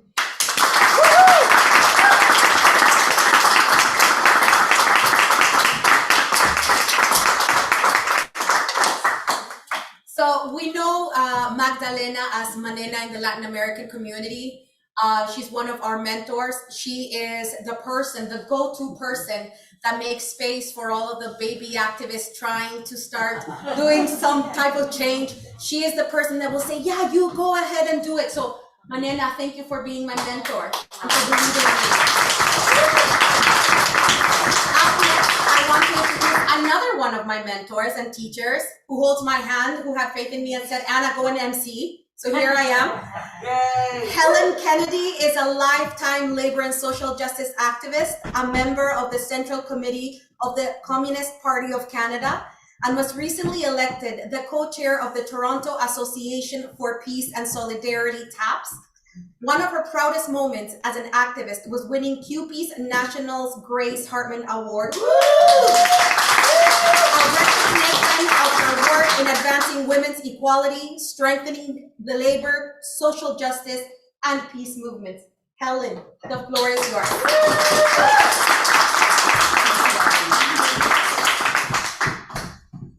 Thank you so much, Anna. It's really amazing to be here. I'm amazed at how strong the women are in our movement, and I am in awe. I'm going to take us back a little bit to talk about the origins of International Women's Day and talk about my good friend Clara Zetkin. Don't really know her, but she was a German Marxist theorist, a communist, an activist, an advocate for women's rights, and one of the founders of International Women's Day. She organized conferences for socialist women to discuss how to win the right for universal suffrage for women without qualifications of property or tax or education or any other kind of barrier which would keep women from exercising their vote. Clara was interested in organizing working women, not those people have talked about, the bourgeois, the aristocrats, the ones who want to go through the glass ceiling. She wanted to organize working women through a struggle of class against class and in a joint fight with the men and of their class to replace capitalism with socialism. For the delegates at these early conferences, they talked not just about winning the right to vote, but winning labor legislation for working women, childcare, kindergarten, schools, distribution of free meals, and international solidarity. This was in the early 1900s. In 1914, in August, war broke out, and Clara became a peace activist. As the imperialist war raged around them, Clara said this: "Who profits from this war? Only a tiny minority in each nation. The manufacturers of rifles and cannons, of armor plate and torpedo boats, the shipyard owners and the suppliers of armed forces' needs. In the interest of their profits, they have fanned the hatred among the people, thus contributing to the outbreak of war. The workers have nothing to gain from this war, but they stand to lose everything that is dear to them." Well, dear Clara, I hate to tell you, things aren't any better today. The message, though, is still very relevant. I've done, a list of all the things that Canada has spent money on in the past couple of years and added it up, and the total bill is over $100 billion to contribute funds to NATO to buy jets, to buy surface-to-air missiles, and to buy drones that can now be, positioned in war rooms and kill people without even having to be beside them. $100 million. Well, Clara, we know who's benefiting from those investments. It's the military-industrial complex, those that are making all those weapons, much more advanced than the rifles and cannons that you were concerned about. But it's also the fossil fuel capitalists, the destruction of the Nord Stream gas pipeline, for example, in order to boost U.S. corporations' profits. But who loses? Well, we know this all too well because the losses are our losses. Hundreds of thousands of lives have already been lost in Ukraine. Zelensky's now telling us that if Ukraine loses, then we're going to have to send our children to fight with NATO because Europe will be at risk. Millions have been displaced. There is, as Comrade Liz said, a heightened threat of nuclear war. We're again at the brink. Also, it's the incredible environmental damage that has been done in Ukraine, but also that has been done around the world because profits are going, or people are investing in weapons, not in climate solutions. But who else loses from war? How else could we have spent this $100 billion? We've heard a lot of those reasons today. We could invest in invest in Indigenous peoples. There's been no money invested to carry out the recommendations of the Truth and Reconciliation Commission. There's been no solutions to land claims for forever. There's no solution to why Indigenous women are still going missing and being murdered. The Canadian people are also losing from this war and these investments. They are homeless. They have their healthcare is suffering. There's a lack of jobs, social supports, affordable post-secondary education, a national childcare program still, and many, many other programs that we don't have. Also, the biggest loser, I think, in all of this is the planet, that there's no money to invest in the reversing the damages done to date by capitalism's exploitation and investing in clean solutions for the future. Shreshko, I really wish you would turn that off. It's very annoying. Okay, and as Liz said, we're at a very, very dangerous time. As US imperialism, aided by Canadian foreign policy, paints a target on China in the hopes of escalating a new Cold War, we see the rise of right-wing governments and fascism. Claire had something to say about this too, because she was there before World War II and saw the rise of fascism in Germany.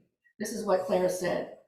The most important immediate task is the formation of a united front for all workers in order to turn back fascism, in order to preserve for the enslaved and exploited the force and power of their organizations, as well as to maintain their own physical existence. Before this compelling historical necessity, all inhibiting and dividing political, trade union, religious, and ideological opinions must take a back seat.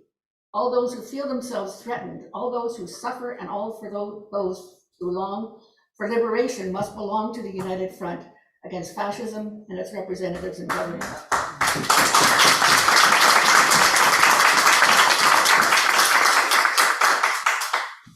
I think Claire is very wise and has a lot to say to us today.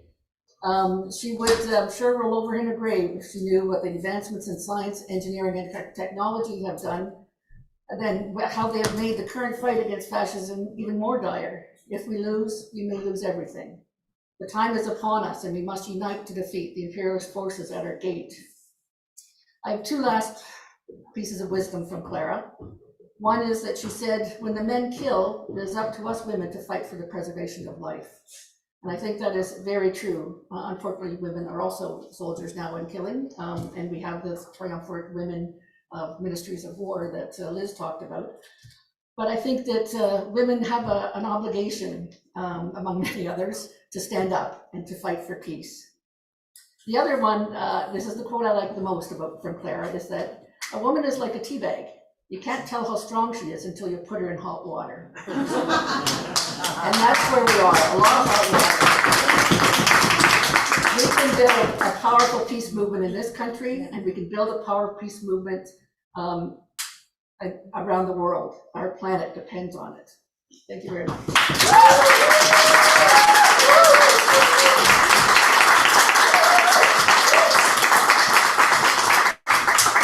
Thank you, Helen. And next up we have Anna, who's going to speak on behalf of the Cuban Federation of Women. Thank you.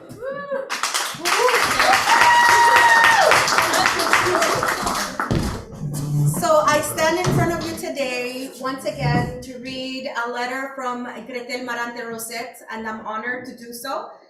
I also want to say that two things have not changed. One of them is the criminal blockade that continues to affect everyone in Cuba, especially women. And a little anecdote here. I was on the bus last week and this woman saw me and she said, "Oh, you speak Spanish?" "Yes." And then she starts talking about Cuba. You know, those Cubans, they're so stubborn. And I said, what you call stubbornness, we call dignity. Because that's another man that has not think about Cuba. They're trying to defend dignity and their sovereignty. So this is what the letter reads. Dear friends, receive warm greetings from the Cuban Women Federation. My name is Gretel Marante Roset and I am a member of the Foreign Affairs Department. We want to express our message. The Cuban Women Federation is a national social organization that was created on August 23rd, 1960, thanks to the support and dedication of Vilma Espín and Fidel Castro. The responsibility for this task was assigned to Vilma Espín Guillois, who since its creation led the organization. Since the very beginning of the revolution, our eternal commander-in-chief Fidel Castro said, "Women in Cuba are a revolution within another revolution." Woo! Since its establishment on August 23rd, 1960, the CWF has as its primary objectives the task of prevention, working with the women and families, and our work is based on two important pillars. That is, of social and education work. An effective and essential part of our objective in the work of prevention and social care from the CWF include the Casas de Enfoque Mujer y Familia y Casas de Consejería, houses that focus on the needs of women and families and counseling, a meeting place to work, think, learn, share, enjoy, train, receive guidance and support from professionals and specialists. It has three main lines: individual counseling, group counseling, and job and skill training, where courses, seminars, workshops are held to strengthen people from and for the community. The Cuban Women Federation is a clear expression of unity of all the Cuban women. With more than 4 million affiliated, it represents more than 91% of the women population over 14 years of age.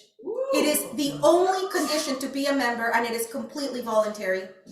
We can proudly say that today, women in Cuba enjoy the full exercise of human rights. Our social projects guarantee the access to education, culture, health, and specialized attention to people in a universal way and free of charge without exclusion by sex, skin color, and religion.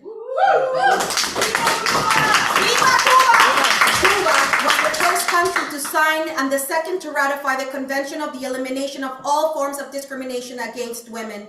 In terms of labor rights, it is worth emphasizing that we Cubans receive equal job and equal pay.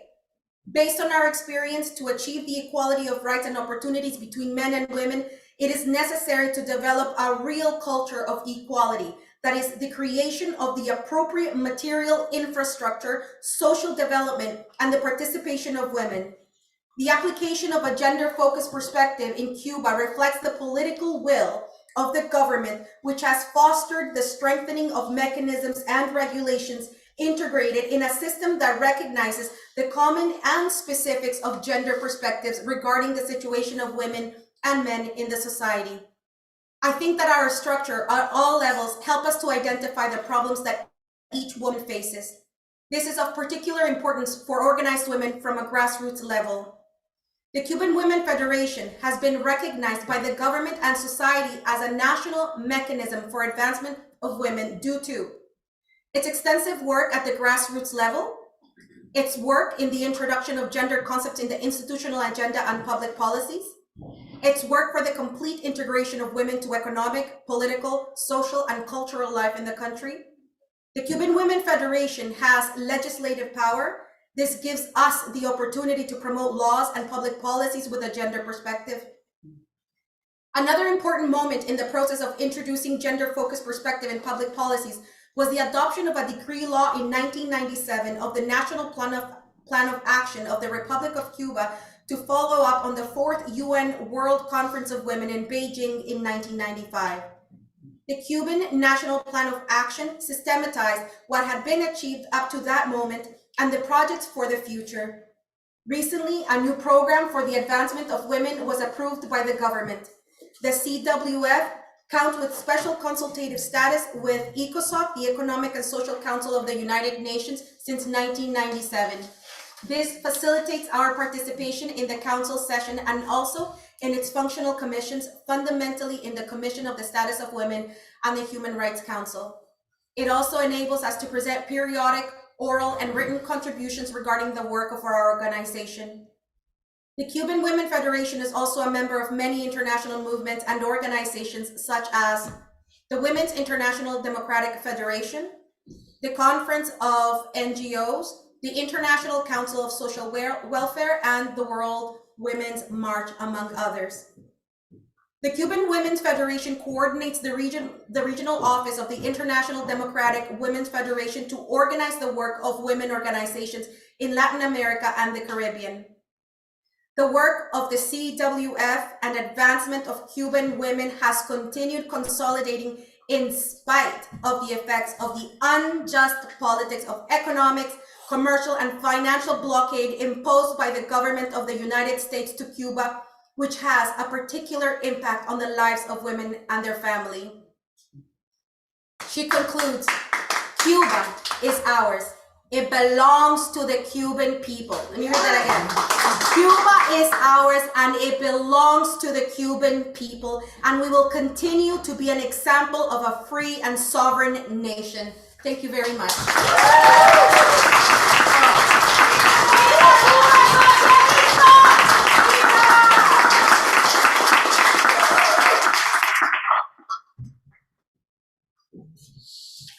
We now have a video from the Palestinian Youth Movement of Toronto.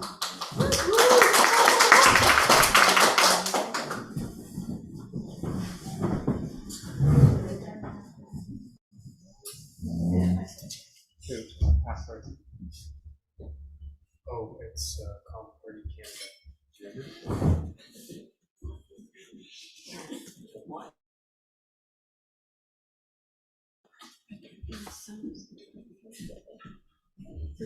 Oh. It's really loud. Wow. Yeah.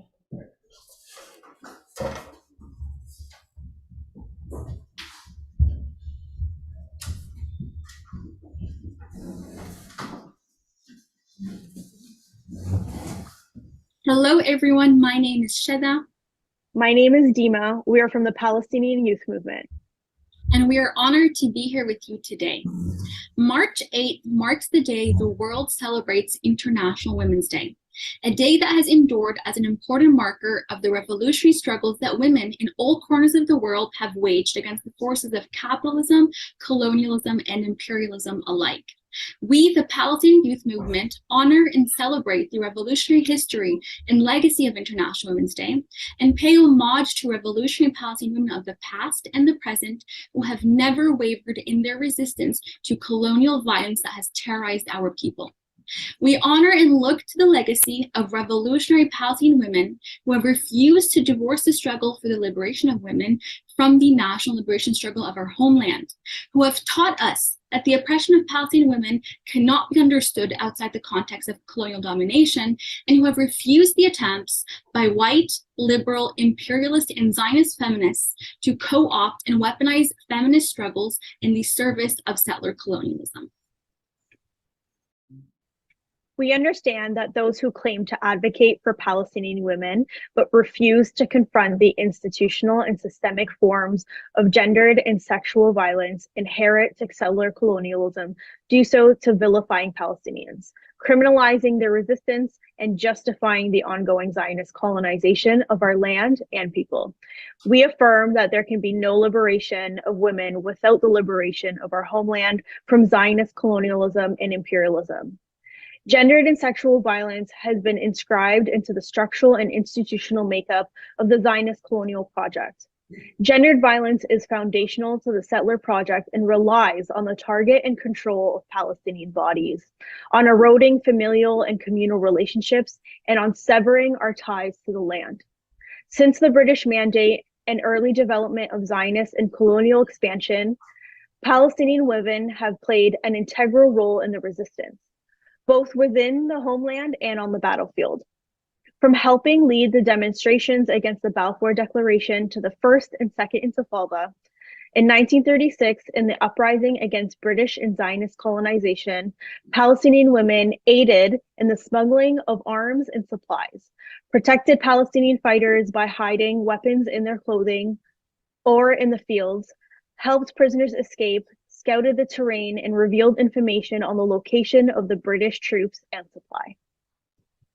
Palestinian women, whether in the homeland, in refugee camps, or within the diaspora, play a vital role in the household in resisting Zionist dispossession, exile, and occupation through the act of sumud, which translates from Arabic as steadfastness or rootedness. Living under constant and pervasive colonial violence, Palestinian women use sumud in adapting to the difficulties of war and poverty, the impending reality of displacement, maintaining a presence on their land with dignity, and ensuring to preserve Palestinian identity and culture in the face of a colonizer determined on eradicating their land and lineage. The legacy of struggle is passed down by a mother committed to sumud, who ensures that her children continue the struggle for liberation and return, an act that is revolutionary within itself. Palestinian women play a fundamental role in the anti-colonial struggle, both within the home and on the battlefield. They are mothers, sisters, wives, and they are also fighters, organizers, and leaders. This is best exemplified by the words of Palestinian fighter Leila Khaled. I have learned that a woman can be a fighter, a freedom fighter, a political activist, and that she can fall in love and be loved.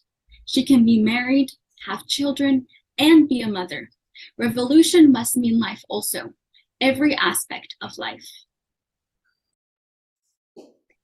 Today, we honor the legacies of some of our fiercest revolutionaries from the Palestinian cause, women who affirm that the place for Palestinian women is in the struggle for liberation. We honor the legacy of Shireen Abu Akleh, a Palestinian journalist who, through her work, voice, and commitment, raised generations of Palestinians within the homeland and the diaspora. Shireen was assassinated by the Zionist regime last year while she was wearing her press vest, presumably protected by international law. She dedicated her career to exposing Zionist crimes by documenting and reporting the Second Intifada to the raid in Jenin where she was executed.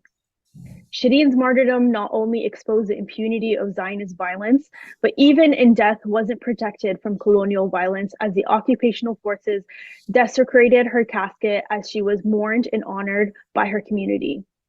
As long as our land remains under colonial occupation, Palestinian women will live under structural gendered violence that subjugates them, represses them, and murders them. We also honor the Palestinian revolutionary Fatma Bednawi, who passed away last year at the age of 83. She was the first Palestinian woman militant to be arrested by occupation forces, as well as the highest ranking female militant to have been in Zionist custody. As an Afro-Palestinian, Bednawi faced anti-Black racism from Zionists and Arab regimes alike. Her legacy highlights the entangled relationship between gender-based violence and racialized violence, reaffirming that freedom for our people can only be achieved through ending all systems and structures of oppression. Due to the genocidal logic of erasure inscribed within the Zionist project, Palestinian women's bodies and Palestinian motherhood have been deemed as demographic threats by the settler state. Women are seen as the bearer of future generations and are targeted as such. Israel's Minister of Interior, Ayelet Shaked, called for the murder of Palestinian women as they gave birth to, quote, little snakes, end quote. In the onslaught of Gaza in 2009, Israeli occupational forces talked about targeting pregnant Palestinian women. Military checkpoints are used to delay or deny pregnant Palestinian women from reaching hospitals or getting to medical appointments. As a result, countless women have been forced to give birth at checkpoints, which has led to a large number of stillbirths. These are a few instances that illustrate the mechanisms and how gendered violence is institutional within the colonial apparatus, and how it is utilized to control and regulate the bodies of Palestinian women and to contain the threat of a Palestinian demographic majority. Incarcerated Palestinian women face multitudes of psychological and physical torture that weaponize gendered and sexualized violence against them. Building on the history of Palestinian women, we continue the legacy of the revolutionary struggle for national liberation and envision a future where our people and all colonized people are free from the gendered violence of imperialism, capitalism, and colonialism. We uphold the generational commitment to Sumud and resistance and maintain that our liberation will not be achieved without the full participation of women in the struggle. We reject iterations of gendered liberation that do not address anti-imperialism and the national question, and we refuse to accept injustice in the name of prioritizing one cause above another. We honor and join women from across the global South who are rising against gendered violence and dispossession, who continue to be at the front lines of struggles for collective liberation. With love, solidarity, and tenacious hunger for freedom, we salute Palestinian women today and every day, and we commit our lives to genuine liberation as one people and one struggle. Until return and liberation. The Palestinian Youth Movement.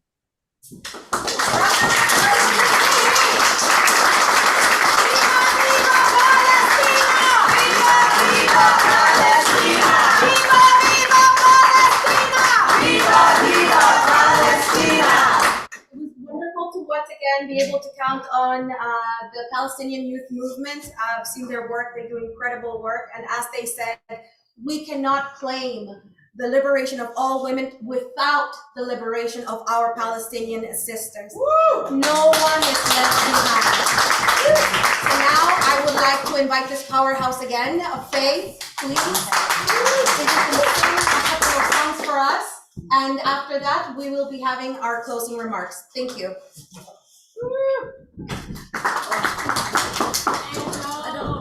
Vengo, Yabano. You know what that means in No, Hindi? don't. No. You know what it means in Hindi? Danjo? Danjo? You should look it up. Tell her. No. I'll tell you. No, you won't. I won't just sing your song. Don't you want to know what it is, though?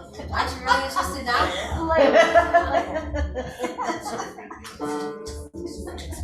That's fine. I'm just gonna go over here. Sorry. You don't want my Maybe I need it. I don't know. I need it? What? Okay. It's nicer.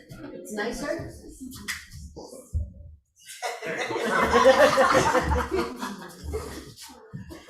Okay, this is a sing along. So I say one thing and you say it back, right? So I say, well, I'm on my way. I'm on my way. Watch my lips. I'm on my way. One more time. I'm on my way. I'm on my way. Well, you sound like white people, eh? That's okay. That's all right. Okay, we'll do it that way. I'm on my way. Freedom land. I'm on my way. Freedom land. Are you on your way? To freedom land. Are you on your way? I'm on my way.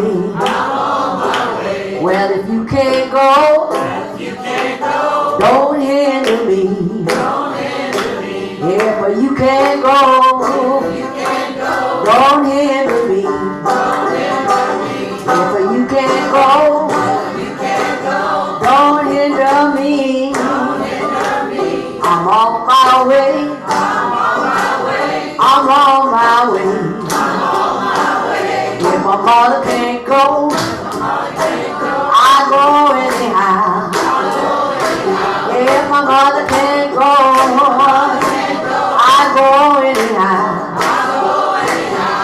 my brother can't go, I go anyhow.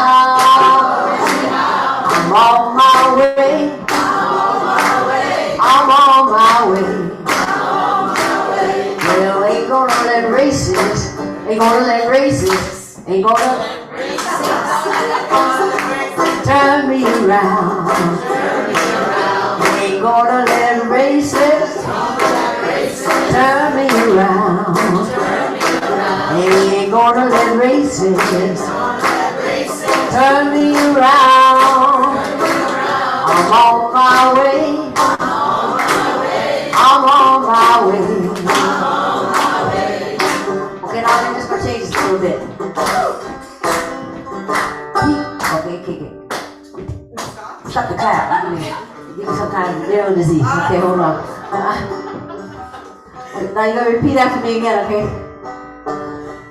Peace. Perfect peace. Peace. In our neighborhood. Oh, love. Perfect love. I want love. I want love. I want love. I want love. I want love. In my neighborhood. No water can stop a fire. No water can stop a fire. No water can stop a fire. Only love will save us. Only love will save us. I love in our neighborhood. I take a look inside. I take a look inside. Tell you what I see. Faith can move mountains. Only love can set us free. Only love can set us free. Oh peace. Oh peace. Perfect peace. Perfect peace. I cry for peace. Cry for peace. In our neighborhood. And love. Perfect love. Perfect love. I want love. In our neighborhood. I take a look inside. Take a look inside. What do I see? What do I see? We need more love. We need more love. We need more love. We need more love. In our community.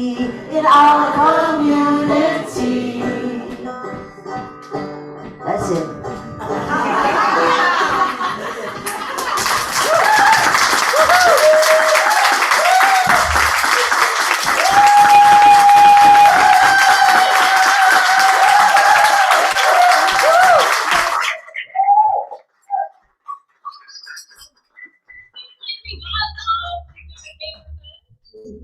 Thank you, Faith. Very good job you're doing there.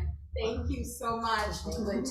Well, we have come to the end of our program, everyone. Thank you to those of you that made it out here. Yay! Thank you, Nadia. Nadia! And thank you to everyone watching us from home. I also want to say thank you for all of your talent, your words of wisdom, knowledge, and motivation to continue. And I also want a big shout out to the organizing committee, Florence, Solomon, and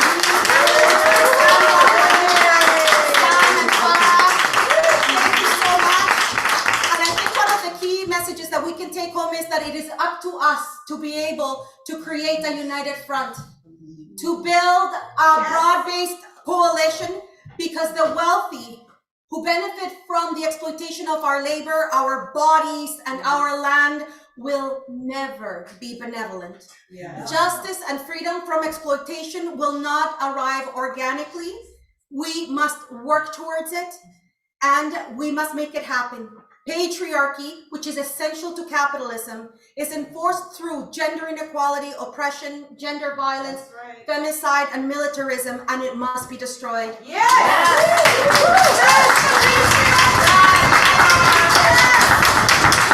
we have to dare to imagine, but more than that, we have to take action. We have to mobilize, agitate, and organize.